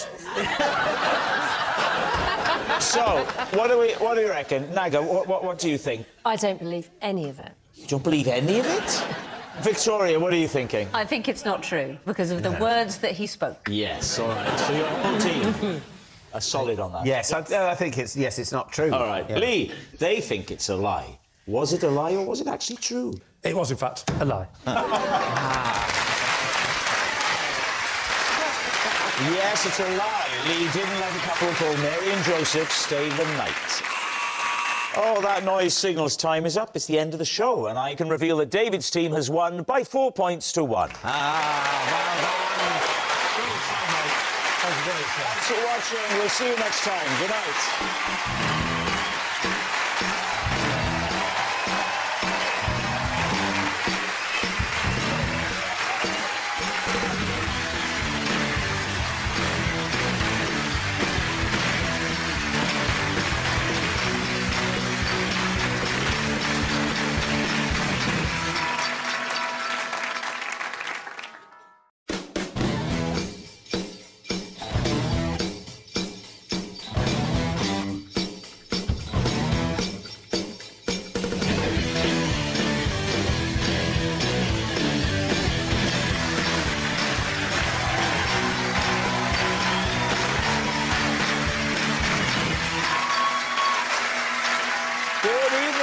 Welcome to Would I Lie to You at Christmas, a very special festive edition that sorts the facts from the fibs. On Lee Mack's team tonight, an award-winning actor of stage and screen, treading the boards for us tonight is Christopher Eccleston. And writer and star of Alma's Not Normal, the BAFTA-winning comedian Sophie Willan. And on David Mitchell's team tonight, from Man Like Mobeen, it's the king of Coventry himself, Guz Khan. And our very own fairy godmother, it's broadcasting legend, Gloria Hunniford.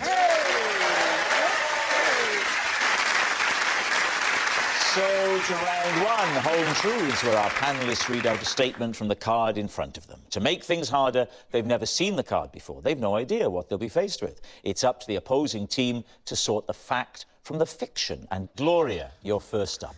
OK. Every year, my family run a sweepstake on what time I will fall asleep in my chair on Christmas Day. Please, team. OK. And, what was the winning time last Christmas? 9:15, maybe? In the morning? I'm up at 4 in the morning, but... You're up at 4 in the morning? Yes. Why? Santa Claus comes really early. So why do you have to get up then? To enjoy it all, don't I? Is it at your house? My house. How many? I would say altogether maybe 16. 16? Oh, do you have to cook? Well, the thing is, we have a very big extended family now. And I wouldn't say I'm a great cook, but I just feed them lots of alcohol on Christmas Day. Nice. Very wise. And that takes over from the cooking, really. And whose idea was it to start doing a sweepstake?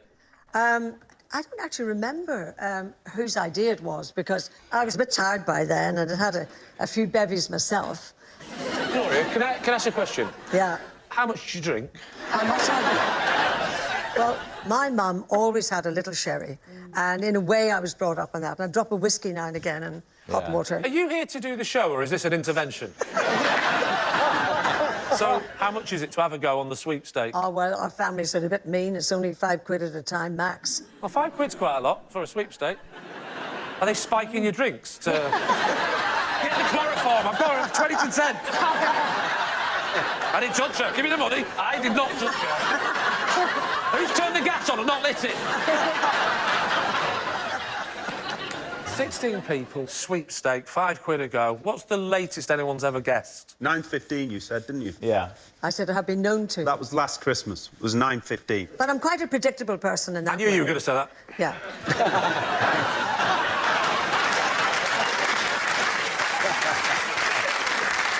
So what about you, David? When do you get off at Christmas?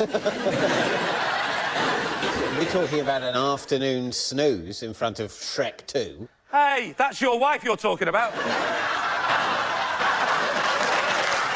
sorry. I'm so sorry, Victoria. I'm so sorry. Chris, what are you thinking?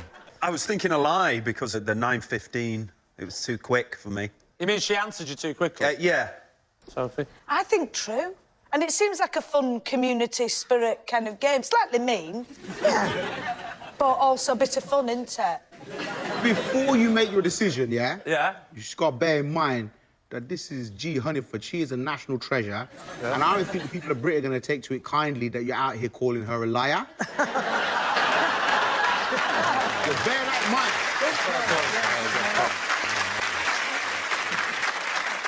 How sure are you? He seems very confident. I will go... If you Yeah, want to go but with that. I trust your instinct here. Right, OK, thank you. So it's all on you, mate.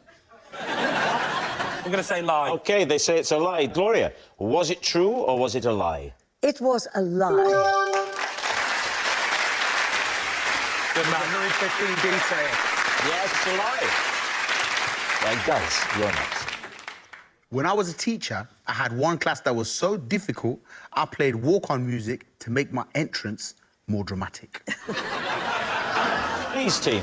You were a teacher. Yes, I was. Yes, I was. Wow. What kind of teacher were you?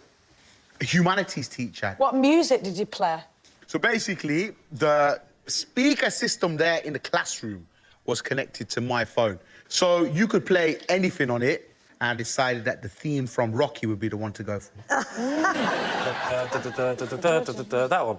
That's the only theme from Rocky that you really want to play. That one. All right, so the kids are all sat in class. Yeah. You're not in the class yet. No, so I greet them at the door. Good teachers greet the kids at the door. How you What do you doing? say at the door? Yes, Leon, well gone for your mum. All them kind of things. What? Leon's mum was a very attractive woman, so every teacher was like, is your mum coming to parents' evening, Leon? So after I've greeted everybody, and they're sat down, pens and pencils out, they get a bit chatty, and it was notorious class, like I told you. So I played a Rocky theme tune. Dan, dan, dan, dan, dan, dan, dan, dan, dan. That's a bit of a Bollywood version, but you know what I'm saying? Like, you play it in there, and then I walk in the room, it's got everyone's attention. Why don't you imagine you've got a really difficult, unruly class, particularly one child? You could recreate for us coming in and imposing yourself upon this dreadful child. But it wouldn't just be Leo on his own, it's going to be Chris and Soph. They're all mucking about. Well, yeah, but I think he's the worst. OK, yeah, go on. Oh, yeah. Good idea. You feel the energy, the class is a nightmare. Yeah. I'm stressed out. Losing control of the class, and I decide, you know what, I need to hit them with the vibes, with the energies. Cue the music.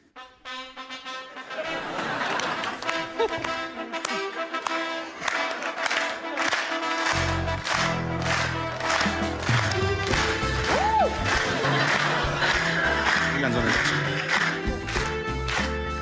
Stop that clapping, Soph.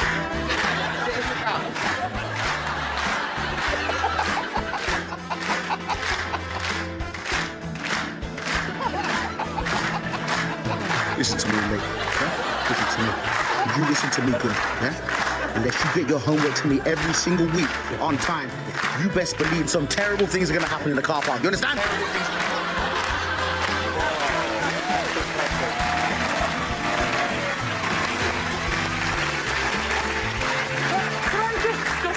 Check. And everyone heard what he said to me then. He said if I didn't do my homework, something terrible was going to happen in the car park. Good. That's a bit much. That was something else, but was it based on fact? Did it happen? Chris? I think it's true. You think so? I think true. OK. Because I think the confidence and it's well-rehearsed routine. And I have to say, when he was behind me, touching me on the shoulders, he had authority about him. Yeah. He's a man that could whisper threats. I also happen to think now I know why he got sacked. So you're saying it's true? Yeah. OK, they think it's true, Guz. Was it true, or was it in fact a lie? It was a lie. Yes, it's a lie. Guz didn't walk into class to the theme from Rocky. Our next round is called This Is My, where we bring on a mystery guest who has a close connection to one of our panellists. This week, each of Lee's team will claim it's them that has the genuine connection to the guest. It's up to David's team to spot who's telling the truth. So please welcome this week's special guest, Frank.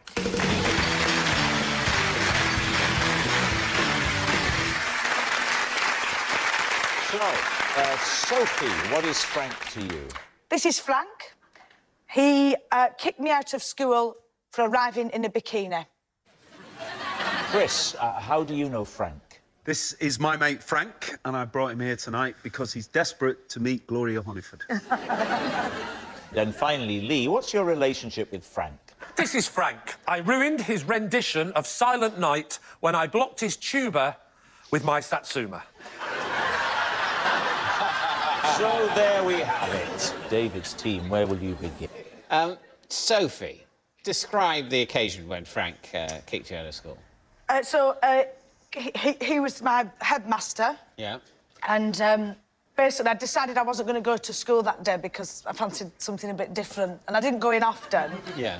I used to do sort of guest appearances, really. But on this occasion, I decided to go down right by school. There's a big field. Where in the country are we, Sophie? Bolton. Lovely. Yeah. I like Bolton. Thank you. Yeah. I'm not sure, but... Basically, we thought we'll just do something a bit nice and civilised. Who's we? My sort of friends that were not connected to the school, or how it was described in the expulsion letter. So we got ourselves some lovely beers, and we'd gone to the field, and we had our stereo, and everything was going lovely.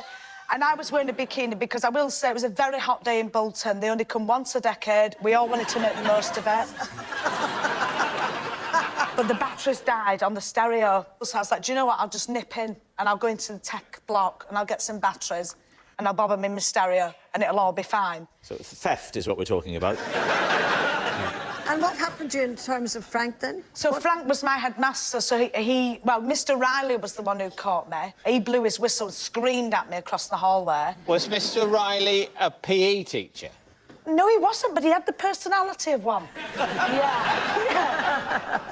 Yeah, so anyway, then I got the letter in the post. It said Sophie's arrived in school in non-uniform. Then it put in brackets a bikini on one occasion. Right. And I was excluded. And that was Frank. Frank was a lovely headmaster, though. Yeah. I don't want to dob him in completely. He was quite nice. No, I don't feel that you've dobbed him in by the fact that he took some disciplinary action over a pupil who'd arrived at school drunk in a bikini, hoping to steal some batteries. I think in many ways he'd be in more trouble educationally if you'd said, and he said that was fine. Yeah, that's good. What did your family say when they got the letter? Well, they didn't get the letter. Why not? I got it. I'm not daft, and I've had these letters before. I know that school. Straight in. There's a couple of plot points here that aren't adding up. Number one is how comfortable you are calling your former head teacher Frank. There's no way I could call him by their first name. I feel dirty, like a filthy person. What is Frank's surname? Mr Vigan. Biggin. Vigan. That's how my cousin from Bradford says Wigan. Vigan. Mr Vigan.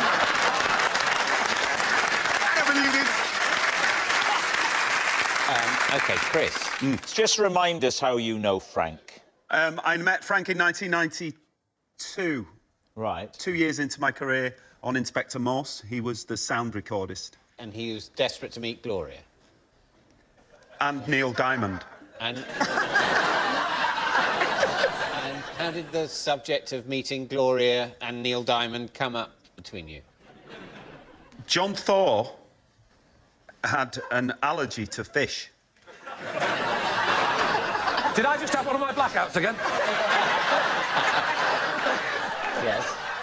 So my start date on Inspector Morse was in the future, and I was knocking around West Hampstead where I lived, and I got a message saying I had to go into film 2 weeks early because John Thaw was off and they wanted to shoot my sequences, and I was terrified. It was my second only... I'd done Casualty, and I was doing Inspector Morse. I was terrified. And you were brought in early because John Thaw was ill from having had fish. He had fish, and his face had... Ah, be a puffer fish. His face had... It happens if you had blown up. Yeah. An allergic reaction. So I went in 2 weeks early. I was terrified, and the first thing that happened was Frank mic'd me up. Right. And I was trembling, and he was lovely about it. And at lunchtime... I thought I'd gone again. At lunchtime, I sat with him. Yeah.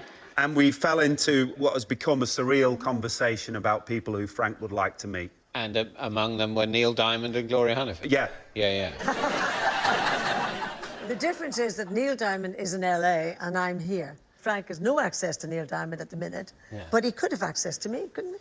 Because I'm here. Yes, that's absolutely true. Well, you've heard it from her. He could have access to her. He could. She said it. So what is it about Gloria that Frank is particularly drawn to? Her voice. She's got a lovely voice, hasn't she? Yeah.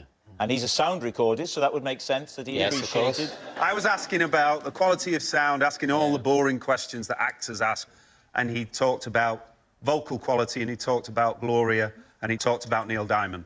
Well, Frank, that was very nice. Thank you very much indeed. How come he's here tonight? Sorry? How is that? How... Not you, sorry. Oh my God! Oh, he got you. Is serial killer one of the options? I think there was something headmasterly about that. That was chilling. I visited Hannibal Lecter behind the screen, wasn't it?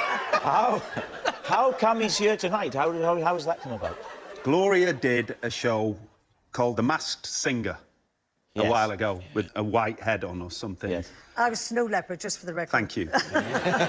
And he texted me the instant and said it's Gloria Hunniford.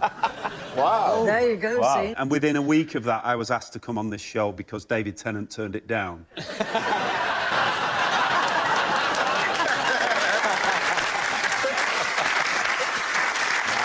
Right, David, Lee Mack.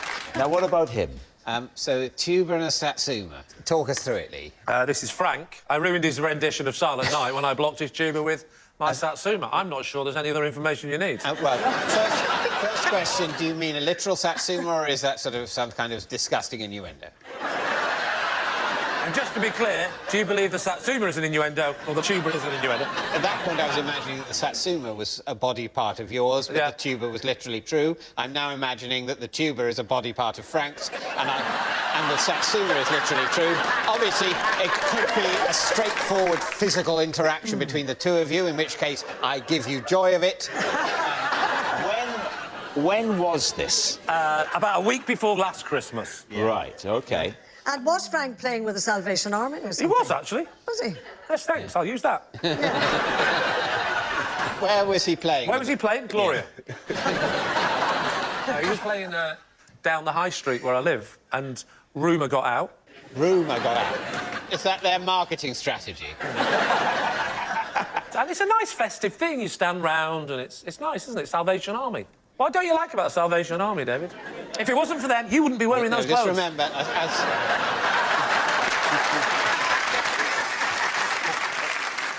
you decide to go. I went, to watch. On your own? No, with my wife and children. OK. And you believe I've got a wife and children, do you? I've met people who claim are them. Yes. So. They were people I hired in because I didn't want you around my real family. And you all went down the high street. Yes. And what happened then? Well, then we were enjoying the music, and we were swaying along gently. And that's when one of my kids shouted the now well-known phrase in our area, "Dad, have you got a satsuma?" One of your children asks for a satsuma. Yes. What happens? Well, he's over yonder there. But aren't there lots of people standing listening to the music? Oh, God, yeah. I mean, it started off... So you could still hear one of your children ask for a satsuma from quite a long way away. No. During a concert, no. Lots of people standing in between. Through the music, I could tell what he meant, because he went...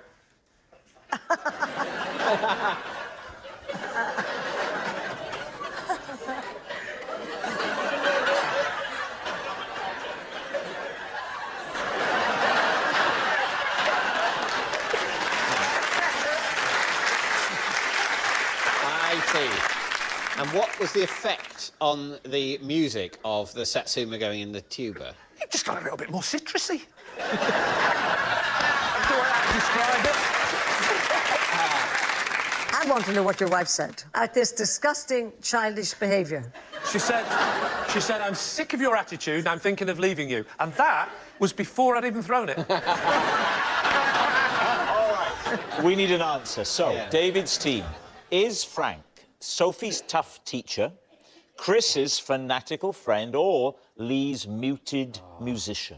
I'm very confused because when some of you were cussing out Frank for no good reason, Sophie bit her bottom lip like it would have been her head teacher. Yeah, she was like, "Oh, don't be horrible to him." And then when I think about Brother Eccleston, he said something which is a really specific memory, which is I was very nervous on my first day acting, and Frank calmed me down. And I would remember that. Also, Frank's got that satsuma somewhere he shouldn't have. That's why he can't smile. OK, so you think it could be any of them. Oddly, my starting point is it can't be any of them. At the beginning, I did not think it could be Sophie at all. And then you heard the other stories. And then I heard the other stories. Exactly. I'm going to rule out Lee. There, I've done my bit. Now you two decide. Yeah. Maybe we'll go with Chris then. Oh, OK. I think Soph. You think Soph? You think Chris? Let's go with Chris, yeah.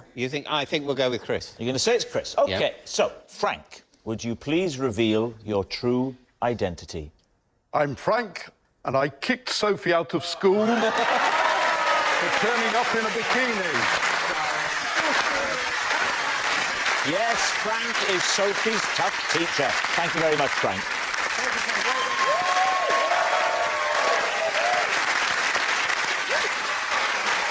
Which brings us to our final round, quickfire lives. We start with Chris. Thank you. I have finally given up cheering because every time I did it, people always said I sounded sarcastic. David's team. So, in what context would you cheer previously? At football games. Yeah. Who do you support, Chris? I support Manchester United. Well, you probably weren't cheering sarcastically. Must sound really sarcastic to punch through as sarcastic in the context of lots of other people cheering, particularly in a stadium. There's sort of 40,000 people cheering, and then everyone turns around and says, he's being sarcastic. To me, it isn't sarcastic. I've been told, not by 40,000 people, I've been told by one particular individual. Oh, was it QPR, was it? So let's imagine you're watching Manchester United and Georgie Best is... Sorry, let's bring it right up to date. Paul Scholes is streaking. He scores a goal and you go... Hooray! That cheer definitely might not be 100% sincere sounding. What would a sincere cheer sound like? What? I don't know. I mean, Yay, yay, yes, yes! Come on, boys, come on! Yes, yes, come on, boys, come on. That's better than his. Now, David, you're at Millwall. You're with your mates. It's 1-1 till the 89th minute, and then your boys score a goal. Yeah. It means everything, and you go...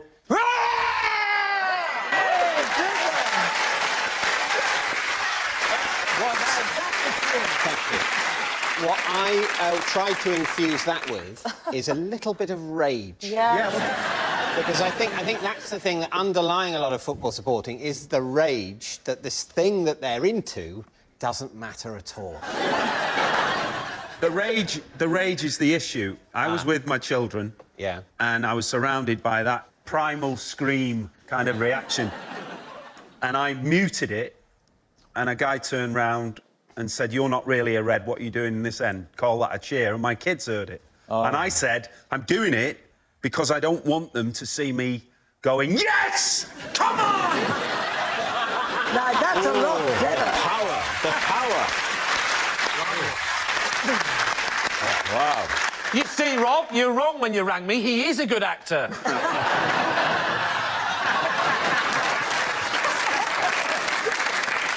What did you say to the guy who said you were sarcastic? I tried to reason with him, and then he said, "Oh, Doctor Who off the telly. Who do you think you are?" You've been doing both shows? Yeah. All right. Guys, what do you make of this? I do believe that was a very sarcastic cheer, and somebody might have thought it's a bit weird. But you're a big lad. Yeah. And I wouldn't mess with you like that if I didn't know you. So I think lie. Yeah. What do you... I think it's a lie. OK, well, my team thinks it's a lie. OK, you're saying it's a lie. Chris, was it true or was it a lie? It was a lie. Yes, it's a lie. Chris hasn't given up cheering because he sounds sarcastic. Next.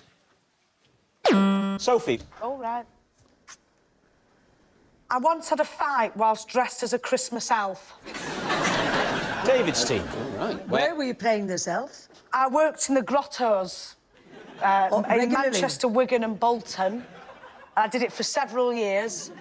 But the problem is, every Santa that you have, they've all got their own issues. They're very narcissistic individuals. And if you're stuck on a shift with a Santa who's a bit of a plonker, it's a long day. And this particular day, he kept saying things like, "I'm not just a Santa Claus, I'm a family therapist." You know, stuff like that. But, you know, so it was a stressful shift, and he was really irritating. So I'd gone out for a cigarette, and I got in trouble for having a cigarette in my uniform, Well, which paint a annoyed picture for us of this elf uniform. Well, it's an elf hat and, you know, an elf suit, really. That's just...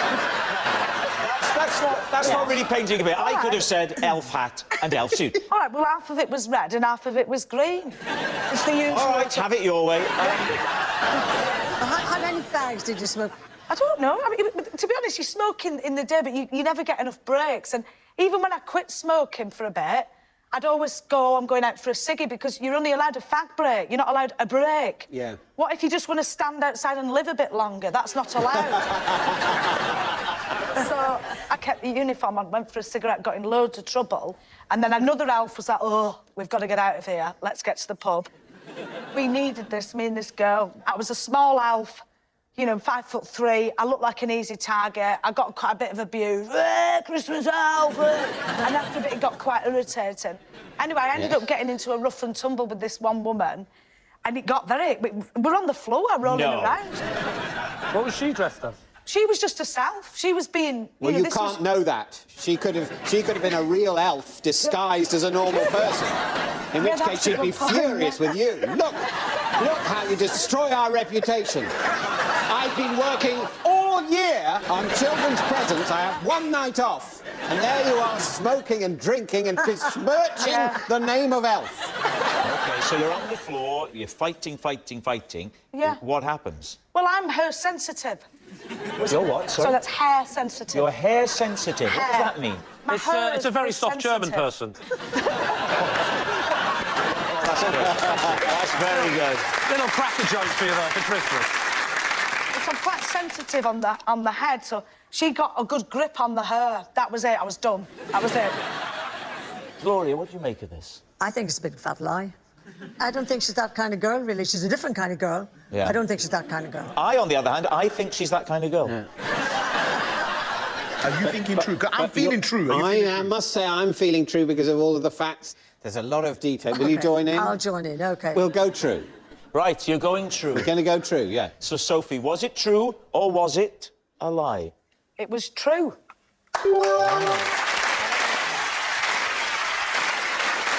Yes, it's true. Sophie once had a fight dressed as a Christmas elf. That noise signal's time is up. It's the end of the show, and I can reveal that Lee's team have 2 points and David's team have 3.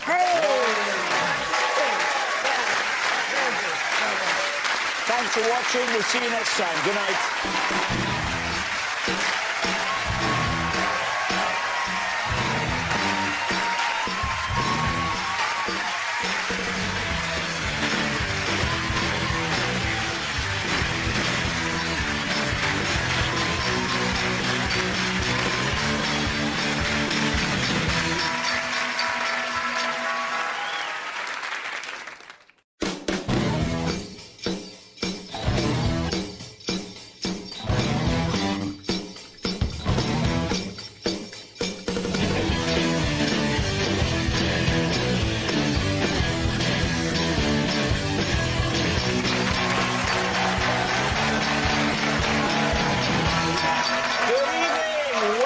To Would I Lie to You at Christmas, a very special edition filled with festive clips.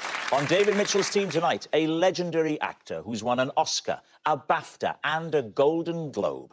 I can only assume his agent had already started on the sherry when they said yes to this. It's Jim Broadbent.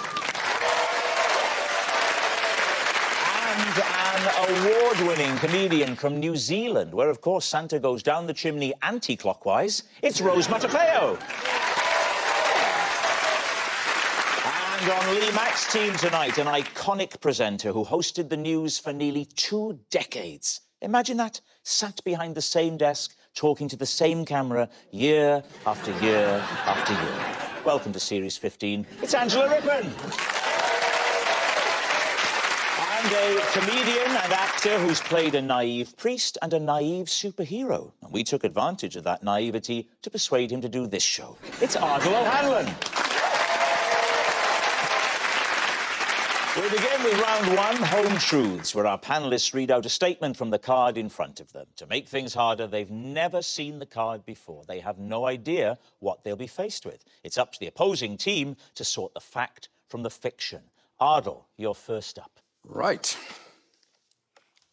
Every day for the last 10 years, I have carried a walnut in my pocket. David's team. Why?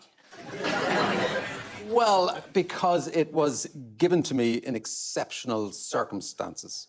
What were those circumstances? Oh, I was travelling. You really didn't expect a second question there, yeah. I was travelling in Spain with my daughter when a man gave me the walnut. In exchange for his daughter. It was a bargain. So describe the scene. Okay, well, we were hiking in the snow. So there was a blizzard. We hadn't met anyone for days. And this... So you'd been hiking for days in the snow yes. in Spain? Yes, yes. The Okay. north of Spain, in these... the mountainous region, David. Right. Now, these are definitely exceptional circumstances. Yeah. We were hiking in the snow, and this man suddenly materialised from the blizzard, and he was very agitated. And he beckoned me over to him, and he thrust the walnut on me, and he insisted I take it. And my Spanish wasn't great. His Spanish wasn't great. I don't know where he was from. I mean, he was speaking some sort of medieval dialect, and he absolutely insisted I had the walnut. Do you have the walnut on you now? Well, I do. I mean, naturally, I do. I change it from pocket to pocket, depending on what I'm wearing. What you're asking us to believe is that at this moment, about your person is a walnut. Yeah. Yeah. I mean... OK, now, just for clarification. But picture the scene, David. Like, you haven't seen anyone for days. Someone gives you a we can walnut. picture that. Yeah. Someone hands you a walnut. Yeah. Your first reaction is, why me? Why a walnut? I mean, you can't ignore it. You're going to keep it, and you're going to wait for the meaning to be revealed. Well, let's look at the man. You say he appeared out of the blizzard. He disappeared almost as quickly as he appeared. And my daughter was very frightened. She was only 15 at the time. He gave her a satsuma. What? Which, to this day, she carries about her person. Have you ever felt tempted to open the walnut? I've been tempted to do all sorts of things with the walnut, but it's... Well, who isn't? We're all been tempted. No, I'm not yet. I believe in the the walnut. secret will be revealed. Well, what are you thinking, Jim? How does this strike you? I've walked in the Pyrenees. These are the... I've walked with a Pyrenees. And I don't think you would go there hiking in the winter, in the blizzard. Yeah. What do you think, Rose? I think it's a lie because 10 years is far too long. What do you think? I think my mind has broken. Because I just totally believe it. So what's it going to be? Maybe Adel is eccentric enough to have done that. I didn't do anything. He gave me the walnut. No, I'm talking about yes, keeping you did. a walnut. You kept it for 10 years. Not just in a box at home. You take it with you everywhere. I mean, now I'm saying it. That sounds very... OK, it's time to decide. I don't know. All right, we're going to go live. You're saying it's a lie. We're going to go... No, we're not. Do you know we're not? I think it's true. And I look forward to seeing Ardel's walnut. Ardel, was it true or was it a lie? That story is true.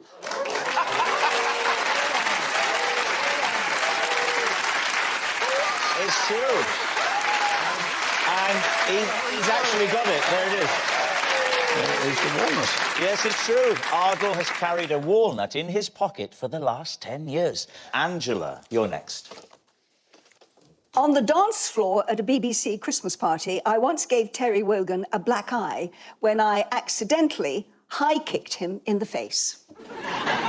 David's team. OK, what year was this? Something like 1976. And how did you come to give him a black eye? Well, because everybody's always saying, can you do the high kick rips? And I did. Sorry, is Rips your nickname, or is Rips part of the move? Sorry, Rips is one of my nicknames. Can we call you Rips tonight? If you would like to, yes. I'd feel that's far too... I wouldn't have the courage. Anyhow, they said, you know, would you do the high kick? And we were all mucking about, so I did. And unfortunately, Terry was standing kind of a bit close and wallop, hit him. You're not still able... Well, I sort of say you're not still able. Are you still able? Sorry, that's a terrible assumption. I do apologise, Rips, I really do. Are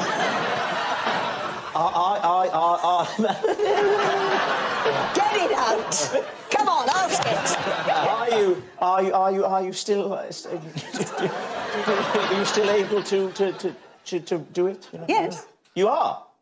Well, would you? I mean, if you like, I could be Terry. Are you serious? Stand up. Are you I am standing up. Welcome. Here we are at the old. You're serious? Yes, I'm doing Terry Wogan. And I haven't warmed up. No, neither have I, but I've gone straight into the voice. And Terry's dancing away in that old way of his, with his little microphone like that. Wonderful stuff. Children in need. Look at that. Movement like a Swiss watch. Look at it.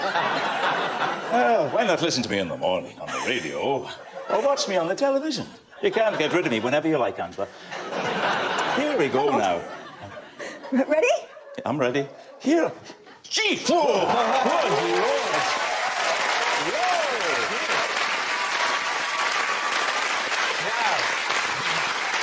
That was... I did warn you. I would describe that as impressive and very close. David? Well, it obviously could have happened, and, you know, great to hear the Wogan impression again. Thank you. And I expect Ronnie Corbett was standing nearby commenting. You'll never believe what I've just seen.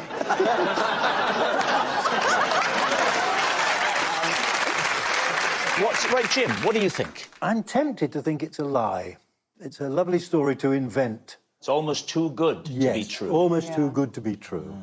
All right, Rose? Yeah. I'm still thinking about the high kick, to be honest. I think lie. We think it's brilliantly constructed lie. Wow. Yeah. All right. Angela, truth or lie? The whole story is a lie. Yes, it's a beautifully told lie. Angela did not kick Terry Wogan in the face. Rose, you're next. Oh, wow. OK. Last year, I had such bad toothache, I popped my Christmas dinner in a blender and drank it through a straw. Please, team. When you say you put your Christmas dinner in, what exactly did you put in the blender? So I am from New Zealand, so Christmas... You'd never have thought so. Oh, you cheeky man. There's a little pause before man. It was basically meats and salads and... Do you have the traditional turkey in New Zealand? No. Turkeys don't exist in New Zealand. I never knew that. I had a really bad... I had a root canal. I don't know if anyone's had a root canal. You can get dry rot, like with dry socket, dry rot is what cupboards get. Dry. I will interrupt you if it gets too arousing.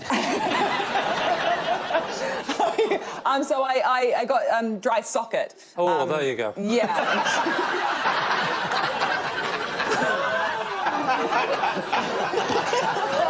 So it's very bad with root canals, and so I couldn't chew, I couldn't eat anything. But how much of it did you eat? Not too much, and it was quite thick to get through the straw. I mean, it was quite disgusting. What's it going to be? I think it's plausible, because you can put all sorts of things in a blender and make a smoothie out of them. What do you think, Ardle? I think it's probably true. Is it true? OK, despite the fact that I think they're wrong, yeah, I'm going to go with my teammates. Rose, truth or a lie? It was a lie. Sorry. It's a lie. Rose didn't drink her Christmas dinner through a straw. Jim, you're next. Oh, right. Possession. OK, there is a box underneath your desk, Jim. Open the box and then, first of all, read out the card to us. This box contains a present that was handmade for me by Dame Judi Dench. Right, let's have a look at it. Oh. Right. Lee's team. Well, first of all, what is it? It's a cushion. OK. And what's embroidered on it? It says, naughty, broad-bent. Naughty broadbent. How long have you had that cushion, Jim? That's in year 2000. Right. And how are you at line learning? Quite good, not as good as I was. Because that's only 3 words, and you've had 20 years to learn it. I know, but it's... In fact, it's 2 words. Yes, I was going to say, how good are you at maths? What were you working on together when she made that for you? The film Iris. Oh, of course. Wonderful film. Wonderful film. That was your Oscar-winning film. Yes. Wow. Yeah, brilliant film. I love that film. About the opticians, yeah? Are we allowed to have a closer look at it? She made you your very own frisbee. Why would she call you naughty, Broadbent? Well, that is another story. Well, we'd like to hear it. It's Christmas, Jim, it's Christmas.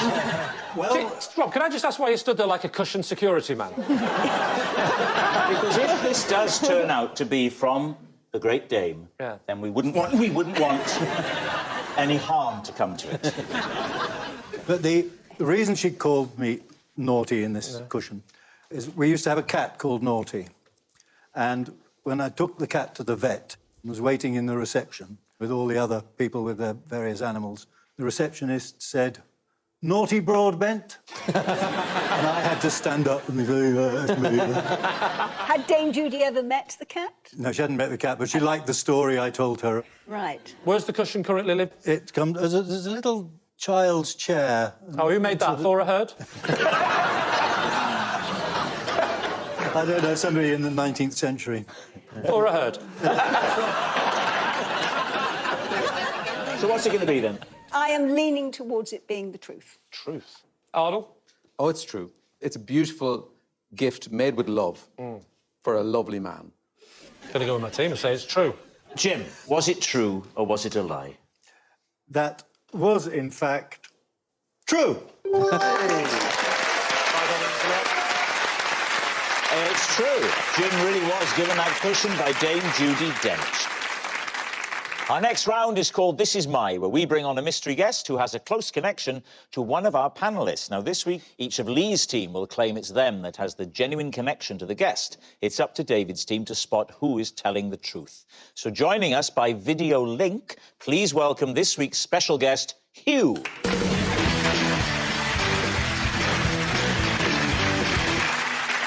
So, Angela, what is Hugh to you? Well, this is Hugh, and his reindeer once smashed my windscreen. Right, Angela's screen smasher. Ardle, how do you know Hugh? This is Hugh. One Christmas, I felt so bad about lying to him, I had to leave the country. Right, Ardle's misled mate. And finally, Lee, what's your relationship with Hugh? This is Hugh. He saved my life when I caused a riot at a prison panto. So, there we have it. David, where would you like to begin? OK, so, Angela, talk us through what happened with the windscreen and the reindeer. What more would you like to know? OK, were you in the car? No, I wasn't. Was the car moving? No. Where was the car parked? It was parked in the car park of a pub on the edge of Dartmoor. And how did the reindeer come to smash the windscreen? Because it was on the roof of the pub, which is a 16th century pub. And every year I have a party in this pub for my friends and relatives. And Hugh, it's now his son, actually, Chris Worthington, who looks after it. But when Hugh was there, Hugh used to decorate the pub and had one of those things with the reindeer pulling the sled across the roof. Doing untold damage to a listed building. Well, no. It had been put up there properly. Okay. No. But we were all inside having dinner, and suddenly there was this almighty crash, and my car was the one that was right in its path when it fell. So what happened? Where was Hugh when all of this commotion was going on? Behind the bar, where he belonged. Did he? Get back behind the bar where you belong. He's mine host. He was the owner of the pub. Yeah, sure. But when all the commotion happened, obviously Hugh would have... He ran out too. We all went out to see what the noise was. Yeah. And how was your reaction? Did you deck him? Did I what? Deck him. With that accent, you can't say that. No, Did you deck him? No, I didn't deck him, and I didn't deck him either. Missed opportunity. And are you still in contact with Hugh? Well, not really, because Hugh now lives in Melbourne. He's moved. Are you saying that's where he is now? I'm assuming that's where he is now. Yes. Gosh. I feel sorry for Hugh, because he's probably thinking, why couldn't they just taken a photograph of me and put this on pause? And I could have gone, oh, there he is, he's moving. I'm smiling, Hugh, you know the rules. Ardle. Yes. What's your relationship with Hugh? Well, Hugh was on a committee at my children's primary school, and shortly before Christmas one year, he asked me to be Santa Claus at the Christmas fair. Right. And I didn't want to be Santa Claus at the Christmas fair. Yeah. So I said no. Why? It's my worst nightmare, actually. I just thought, like, why me? Because you're Ardal O'Hanlon and you're lovable. For an actor, it's a bit like a busman's holiday. They're going to be questioning your credibility, like, you're not the real Santa, all that kind of stuff. Well, I've done it, and it went very well. And did they believe you were the real Santa? Yes, they did, because I put on a different voice. Oh. Can you hear it? Hello, Angela. Oh. Have you been good this year? Oh, dear. Yeah, you sound like a sort of pervert robot. I don't care. Well, all that matters to me is the opinion of Jim Broadbent. Well, I played Santa several times, and I think no. I set you up. I elevated you above these idiots. Continue, David. Well, no, I can completely understand why that sort of event would be a nightmare. So what did you do? Well, I lied to you. I said I'd love to do it, but I can't. And I said the first thing that came into my head, I said I'm going to be away that weekend. And then I felt really bad for telling him that lie. So when I got home, I booked a weekend away. Where to? Stockholm. Why Stockholm? It was available. So your children missed the Christmas fair as well? No, they didn't miss it. They went to the Christmas fair. You went to Stockholm yourself? On my own. I picked Stockholm because I thought if I went to Paris or Barcelona, I might have had fun. And I genuinely didn't want to have fun. And I just wanted to be away. I couldn't take the chance of staying in my own house because Hugh is quite formidable and he has like minions. And what did you fear would happen to you if Hugh? Well, I would have been found out about exposed as a liar, and I didn't want to be. I have lied before, and I've lied quite successfully, and without any qualms. Okay. But on this occasion, I felt because it was my children were involved, my wife was doing the tombola, she wasn't going to come with me. Yeah. How is Mr. Bowler?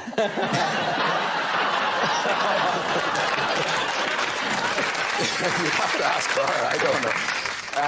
One more question. Why is Hugh not here in the studio? Because I live in Dublin, as does Hugh. And I think that answers that. Okay, now what about Lee? Lee, remind us of your claim. This is Hugh. He saved my life when I caused a riot at a prison panto. And what was the prison? Wandsworth. And were you thrilled when you heard they were going to put a panto on and you would get to watch it? Why were you in the prison? I was in the prison because a friend of mine works for a charity that puts on shows for prisoners, and they asked me if I would get involved. So what was the panto? The panto was Cinderella. Uh-huh. What was your role? My role was to sort of bring a bit of good spirits to the company. I wasn't in the panto. It must have been very hard for you once the performance began. Yeah. Because I know you, and it would have been very hard for you to be in the wings and not want to... Hang on, I wasn't in... Which wing are you talking about? in H-wing. But to be in the wings, and you must have wanted to get on there. Well, I did introduce the show. That was my sort of... I'll introduce the show. And what form did your introduction take? It's a tough gig. I was trying to do all the usual stuff. What do you do for a living? Oh, sorry, right. And then I thought, do what you do at Panto. They'll love this. They don't want to hear my jokes. What they want, chocolate. Right. So I had a bowl of those little wrapped miniature sweet things, and I just started lobbing them out, because that's what you do at Panto, right? I was lobbing them out and getting everyone upbeat. And what happened? You know, it was getting a bit rowdy. And then I threw a big handful very hard, and it hit one of the, I didn't know at the time, notorious hard men. Straight in the eye. Yes. What miniature bar was it? No, it was a giant Toblerone. So what happens then? So he said, "You've just hit me in the eye." And then he goes a bit quiet. Everyone's tense because they know it's Big Harry. So what happened? Yeah. He does what any hardened criminal does when he's trying to assert his alpha maleness. he goes for me. Right. And the next minute, complete riot breaks out. In all of this, where does Hugh fit in? Where does Hugh fit in? Where does Hugh fit in? Where does Hugh fit in? I was the executive producer. Not you. What was Hugh's role? He was, brace yourself, and is a prisoner. What? Well, I wasn't expecting that. So Hugh was a con. Not was a con. Hugh is a prisoner. He's in a very relaxed prison now. Yeah. That is an artificial backdrop that they sent to the prison, and if you were to pull that away, you'd see lots of bars, seriously, and uniforms with arrows facing upwards. What did he do? The wardens have gone, the alarms are going, it's chaos. So Hugh grabs me, he says, keep your head down and follow me. And we ran, and then we find this open cell, and he just throws me in, shuts the door. He says, this is the only place no one can get to because it's automatic locking. Yeah. And now I'm in, I'm safe. How long were you there? I was in there for 2.5 years. It was supposed to be 4, but I had really good behaviour. I worked in the library. All right, we need an answer. So, David's team, is Hugh Angela's screen smasher, Ardle's misled mate, or Lee's prison pal? What are you thinking, Jim? Well, it's all mysterious why Hugh's on the screen, and the best reason for that is Angela's. That was entirely credible. What about you, Rose? Weirdly, I believe that Ardle has travelled to Stockholm to avoid an awkward conversation before, but it has nothing to do with Hugh. I think Angela. You think Angela? Absolutely. I think Angela. I think we think Angela's is You're the going to most say plausible Angela. story. So, Hugh, would you please reveal your true identity? I'm Hugh, and Ardle lied to me one Christmas.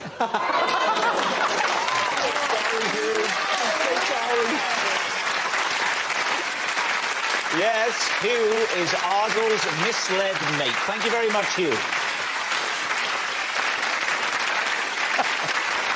Which brings us to our final round, quick fire lives, and we start with... It's David. Aged 7, I wrote to Father Christmas and told him I would much rather have a map of Saxon Britain than the roller skates I feared he was getting me. Right, Lee's team. Wow. Oh, you know him best of all. That's true. True. You didn't want roller skates? No.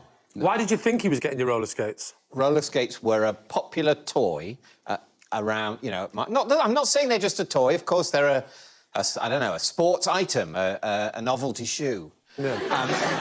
But roller skates were being given, and I hated the thought of them. What was the attraction of the map? Well, I'm quite interested in history, and we'd done the Anglo-Saxons at school that term. Did you get the map? I did, yes. Do you still have the map? No. Why not? Because a lot of its analysis of the Anglo-Saxon era has been discredited. And at 7, you were able to work this out. In fact, it was a very simplistic view of the way England was then, with these small number of rigidly divided kingdoms, and we just can't know that it was like that. What are you thinking, Angela?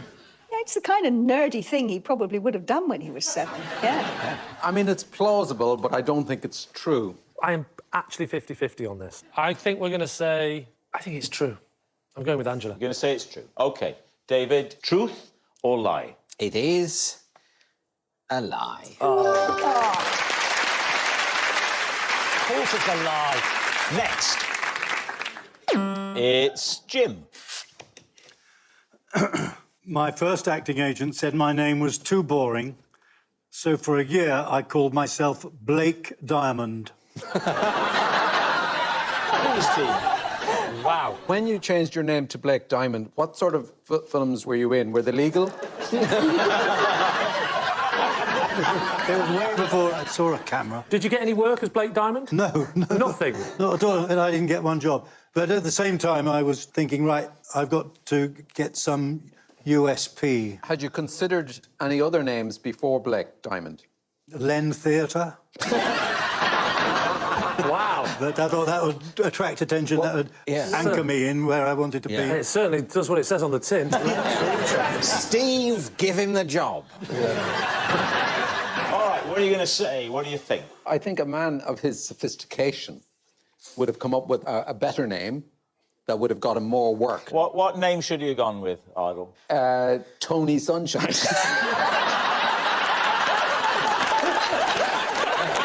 What are you going to say? Truth or lie? Just saying lie. We're both saying lie. I'll say lie. You can say it's a lie. OK, Jim. Was it a lie or was it the truth? It was a lie. Well, that noise signals time is up. It's the end of the show. And I can reveal that David's team have 4 points and Lee's team have 3. Thanks for watching. We'll see you next time. Good night.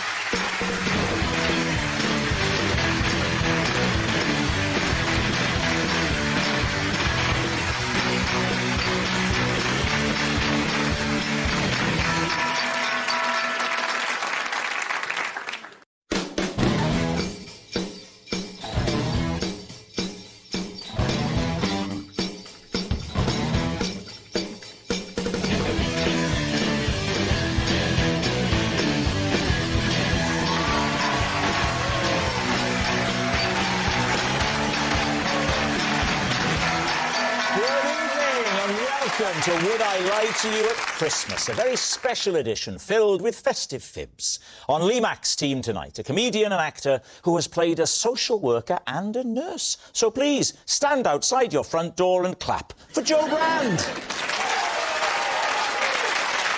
And an ex-EastEnders star who loves a traditional Christmas day where he gets run over, his wife has an affair, and the Queen Vic burns to the ground. It's Joe Sloss.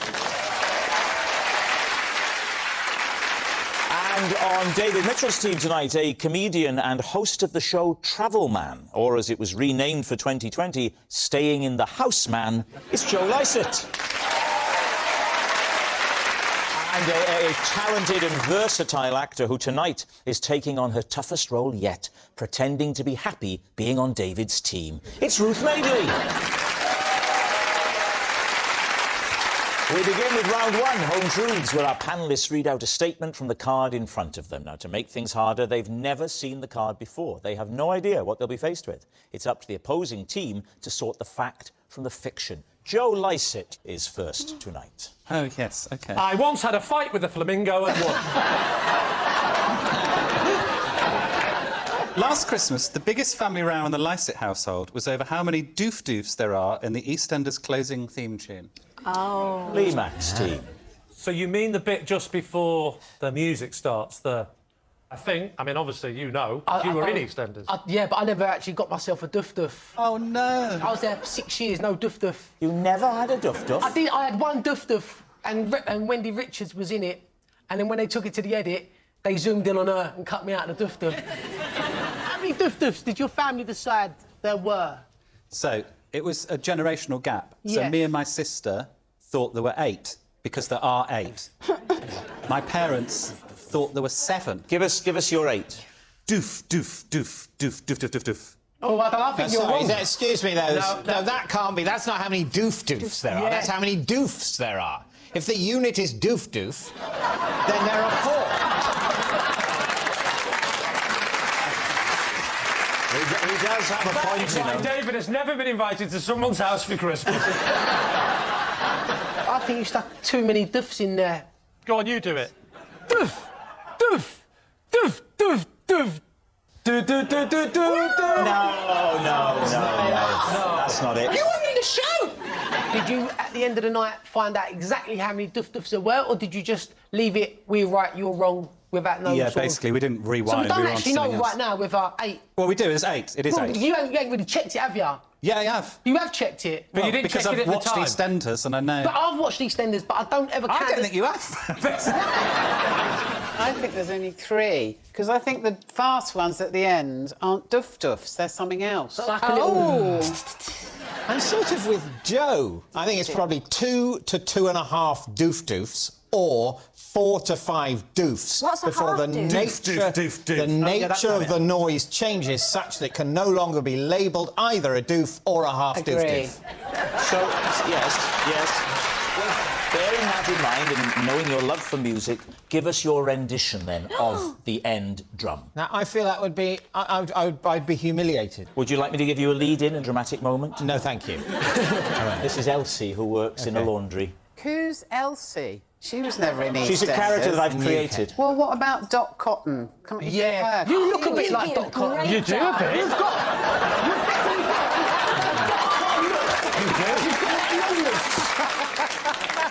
Are you ready? Yeah, I'm going to try it. Ah. I think that's Mick Jagger you're doing that. Yeah, I don't know what's happened to my laundry. It's gone somewhere.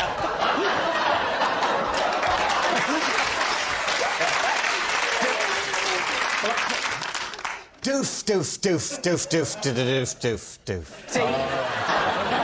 What do you think? That sounds like the washing machine's broken. See, I think after about 5 minutes, I would have just gone to the YouTube and had a little look on there. I think he's lying. I always like to go counterintuitive, so I'm going to say I think he's lying as well. Yeah. OK, I'm going to have to say lie. You're going to have to say lie. OK, Joe Lycett, truth or lie? It's a lie. And Joe Swash, there's a treat for you, because you said you've never had a doof-doof. We're going to give you one tonight. Whatever you want to say, something dramatic, and it's going to come in. It's going to happen. And trust me, it doesn't matter what you say, because we're all just going to be counting. OK, Joe, here we go. Is it my baby? Oh, there's 9. It's 10. 9. It's 10. It's 9. It's 9. There was 9 in there. It's 9. Joe Swash, you're next. OK. One Christmas, I accidentally put the wrong address in my mum's sat-nav, and instead of driving to Lakeside, she drove all the way to the Lake District. Right, David's team. Geographically, where was the starting point? Well, it was London, yeah. It was a long time ago. It was when the sat-nav, remember it was called Tom Tom?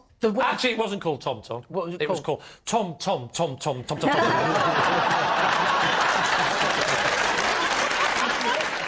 So I've always had slight dyslexia as a kid. So I sort of... Oh, so maybe it wasn't a Tom Tom, maybe it was your MOT. Could have been, yeah. I think I just put it in wrong. And Well, then yes, obviously that's not a detailed explanation of what went awry. What would you like to know? What did you type in the word Lakeside? I stuck in LA, put in the first couple of letters, and then it predicts the word for you. You put LA in, your mother drove off towards Los Angeles, you went stop, stop, and you saved it with a K.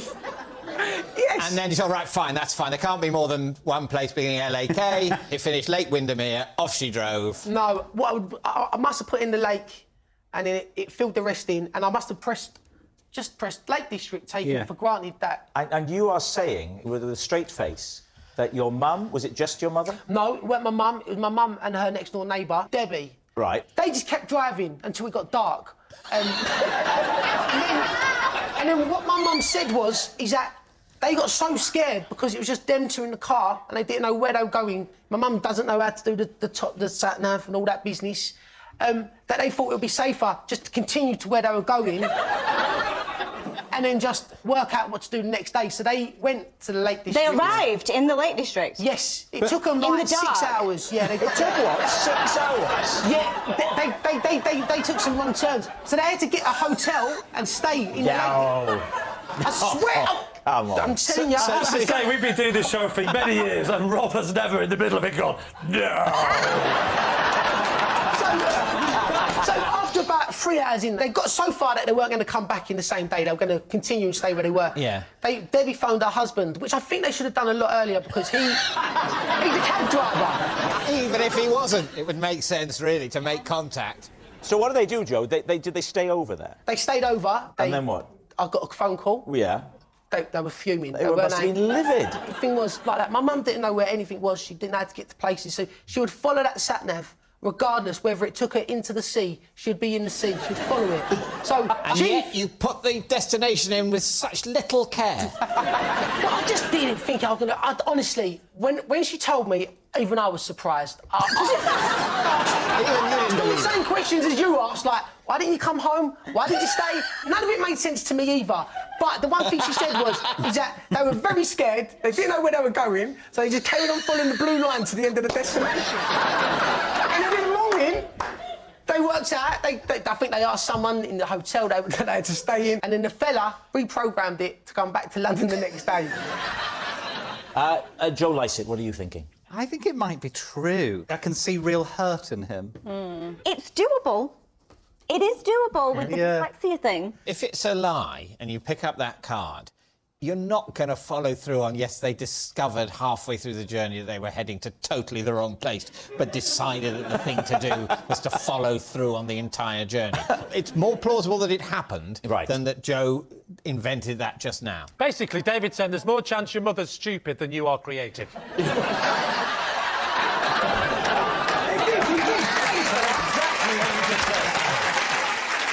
I think we think true. I think we think true. It's true that they drove all that way. Joe Swash, was it true or was it a lie?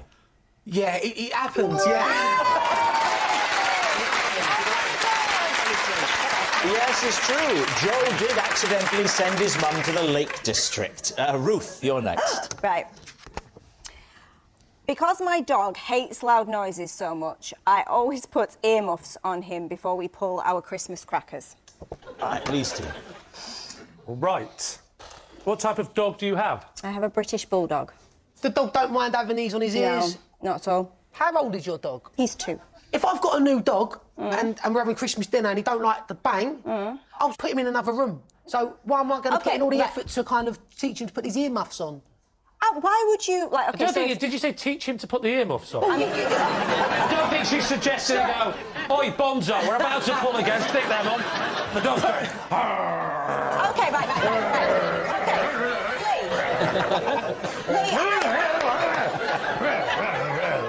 This is genuinely... You have a new puppy, am I wrong? Well, yes, a fairly new puppy, yes. Would you, if it was frightened of something and it needed you, would you put it in another room? We had a dog that was very frightened of What did you do, fireworks. Jo? Sold it.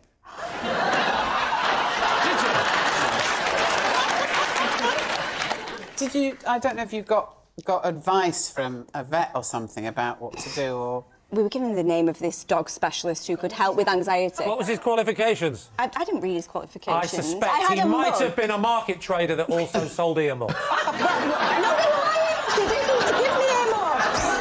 OK, so what are you going to say? Well, I'm kind of neutral about it, because I can understand why you might do something like that. Who hasn't wanted to dress up a dog? So It's adorable. She might put some clothes on it. Have you dressed up your puppy? Is that a euphemism? I've had a shower, if that's what you're asking. So what are we going to say? So Joe says it's... A lie. You think it's a lie? It's too much hassle. Lie. I think it's got to be a lie. OK, It's got to be, hasn't it? So you're saying it's a lie. OK, Ruth, was it the truth or were you telling a lie? You all look like idiots because it was a lie. Our next round is called This Is My, where we bring on a mystery guest who has a close connection to one of our panellists. Now, this week, each of David's team will claim it's them that has the genuine connection to the guest. It's up to Lee's team to spot who's telling the truth. So please welcome this week's special guest, David.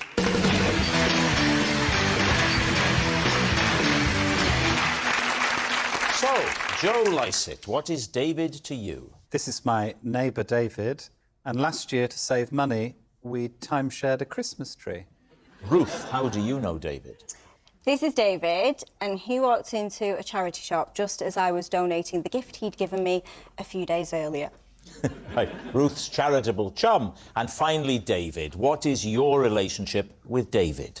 This is David, and when my daughter lost her beloved toy rabbit, we held up a train so I could board it and grab it. So there we have it. Lee's team, where would you like to begin? Joe, next door neighbour? Yeah. Well, first of all, why aren't you just buying your own Christmas tree? Well, David and I decided to save a bit of money. We knew David was going away on Christmas Eve, so he wasn't going to use the Christmas tree after that point. I was working pretty much up until Christmas, so we thought it was a good idea that we So he got it from the 1st of December? He got it on the 12th to the 24th. Then I had it from the 24th to the 1st. I got rid of it on the 1st. And did you take it decorated?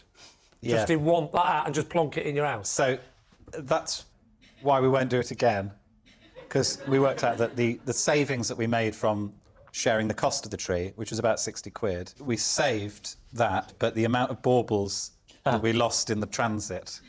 And this was all about saving £30? Yes. But, you know, you're doing all right. David's not. What was your Christmas setup after the 24th? Did you have people staying with you? They didn't stay, but they came for Christmas dinner. For the day? Oh, you remember they came to watch EastEnders? Yeah. You had a big row with them, don't you remember? We had a big row, yeah. Right, who would you like to question next? Ruth.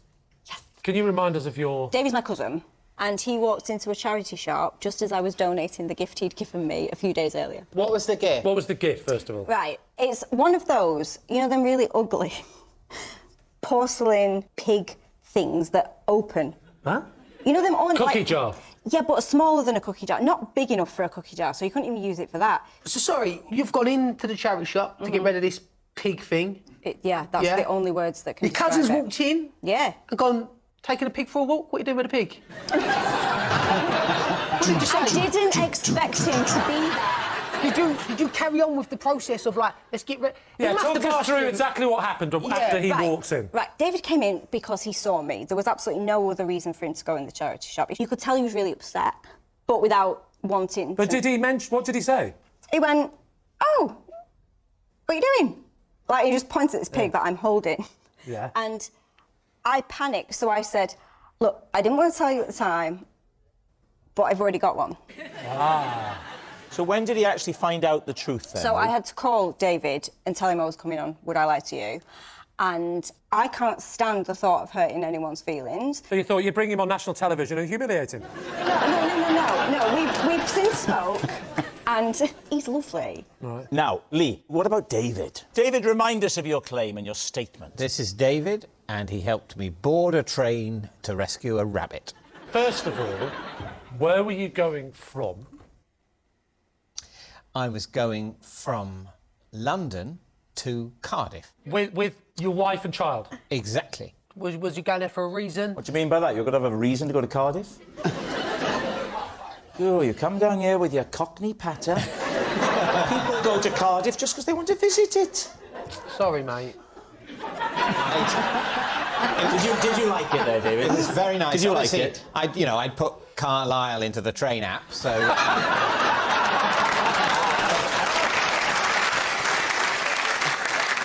Talk us through what happened. Well, what happened? We got on the train, and this rabbit called Pink Rabbit. It's a pink rabbit. What's it called? She calls it Pink Rabbit. That's it. She's got your sort of creativity. Thank you.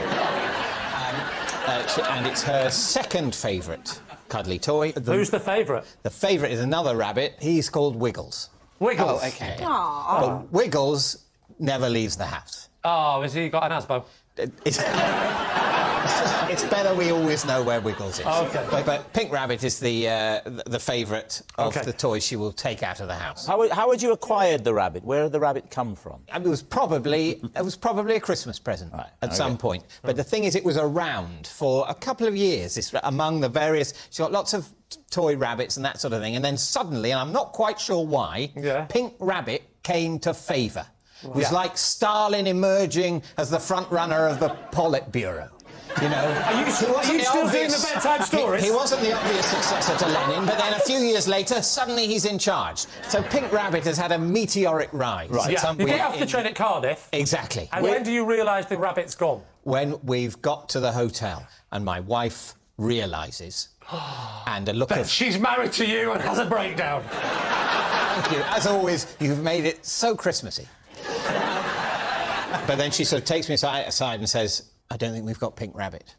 So at no point has your daughter made any reference to this rabbit, even though it's her favourite rabbit. I know. The thing is, when we got on the train, my daughter said, I'd like can we get Pink Rabbit out of the bag? I want to have Pink Rabbit with me on the train. And it was my strong view that that was a bad idea. That we should keep Pink Rabbit in the bag where we know where Pink Rabbit is and only get Pink Rabbit out when we get to Cardiff. But no, I was overruled. It was apparently fine, and she would keep an eye on Pink Rabbit and not forget about Pink Rabbit. OK. So, your wife said to you, Pink Rabbit's gone. Yeah. Do you phone the train station? Because Pink Rabbit's on the way back to London. No.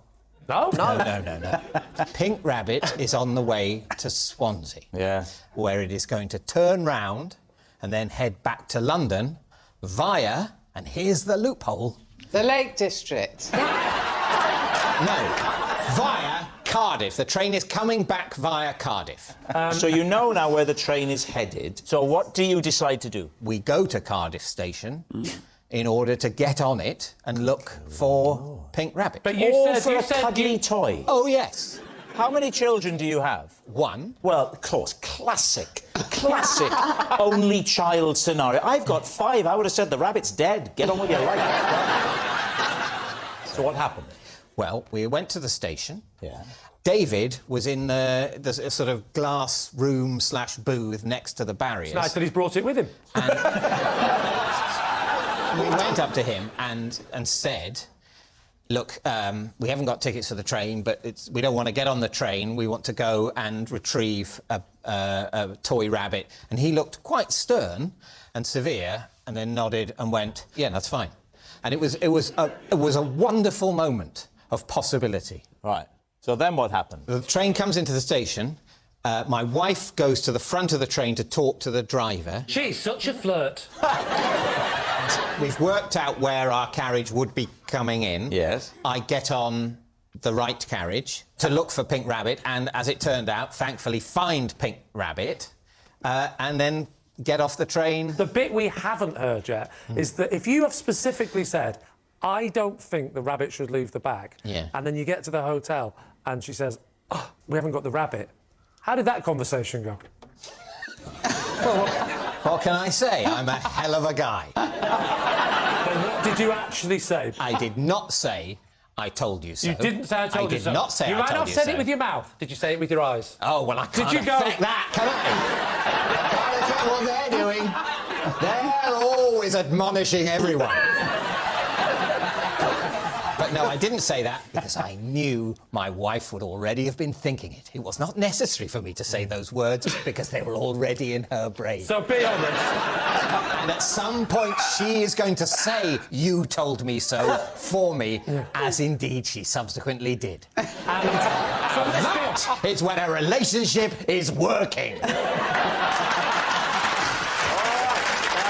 We need an answer. So, Lee's team, is David Joe's frugal friend, Ruth's charitable chum, or David's rabbit rescuer? This is a tough one. I mean, Ruth is... It's not likely, is it? No, I don't think that's likely. I'm genuinely torn between David and Joe. I don't know. I've been in the same situation and lost a teddy bear at the airport, and I was gutted, cried for ages. I'm going to go with David, because I've been there. I have also been there, so I do feel that this could be true. I'm aware of, like, how emotionally damaging these situations can be, and for that reason, we didn't buy our children any toys. So it's hard to know, Fair enough. really. Yeah. Joe, what did you think? What's it going to be? Go with David. I'll go with David. We'll go with David. I'm going to say that David held up the train. OK. David, would you please reveal your true identity? I'm David, and David and I rescued his daughter's rabbit. Yes, David is David's rabbit rescuer. Thank you very much, David. Which brings us to our final round, Quickfire Lies, and we start with... It's Joe Brand. This box contains everything I need to play my family's favourite festive game. All right, so could you now take the contents out and put them onto the desk, please? Oh. Well, it's a plastic cup. Water. Pen there. Sheet of paper. Yeah. Well, it looks exciting. What you do, right, is you get up the glass. I'm a bit nervous about what you're going to do. Oh, all right. There we go. You come up, like, with a category. A category, yes. Yes. Like, Sorry, I've got cramp in my foot. Just bear with me a minute. like diseases of the knee.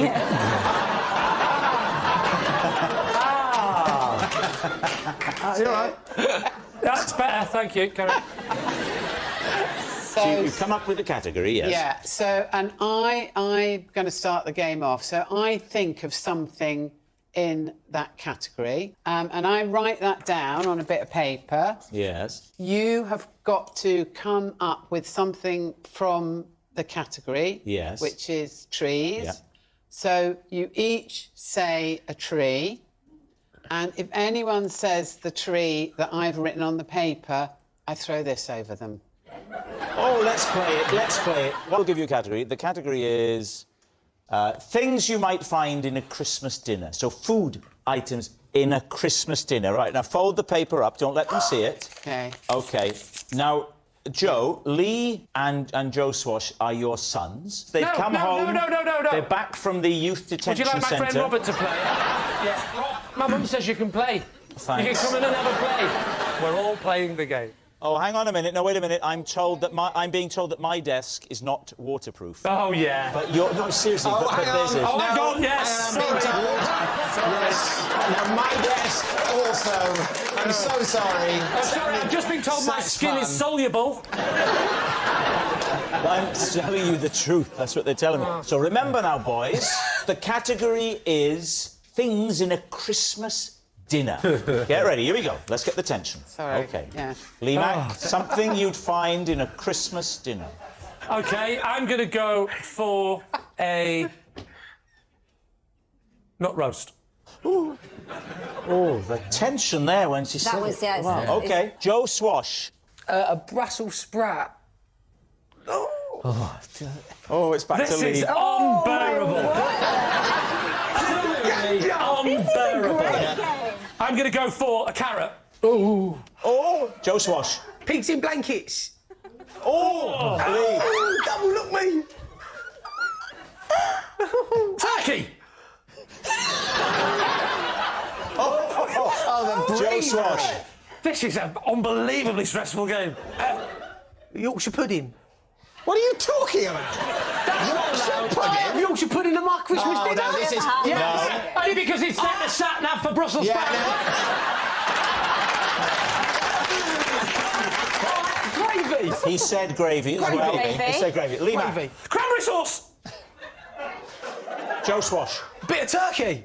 He said turkey. He's already said turkey. No. OK, I'll go with some carrots. He's already said I'll go with some stuffing.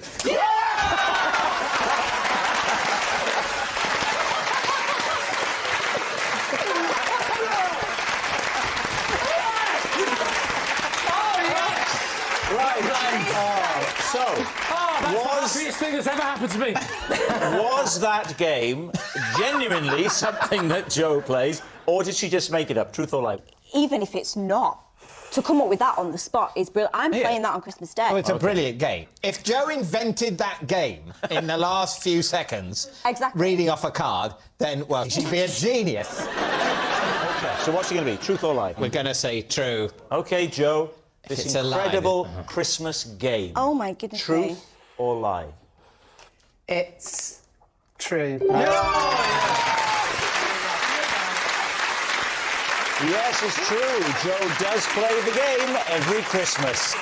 Oh, and that noise signals time is up. It's the end of the show. I can reveal that Lee's team have won by 3 points to 2. Thanks for watching. We'll see you next time. Good night.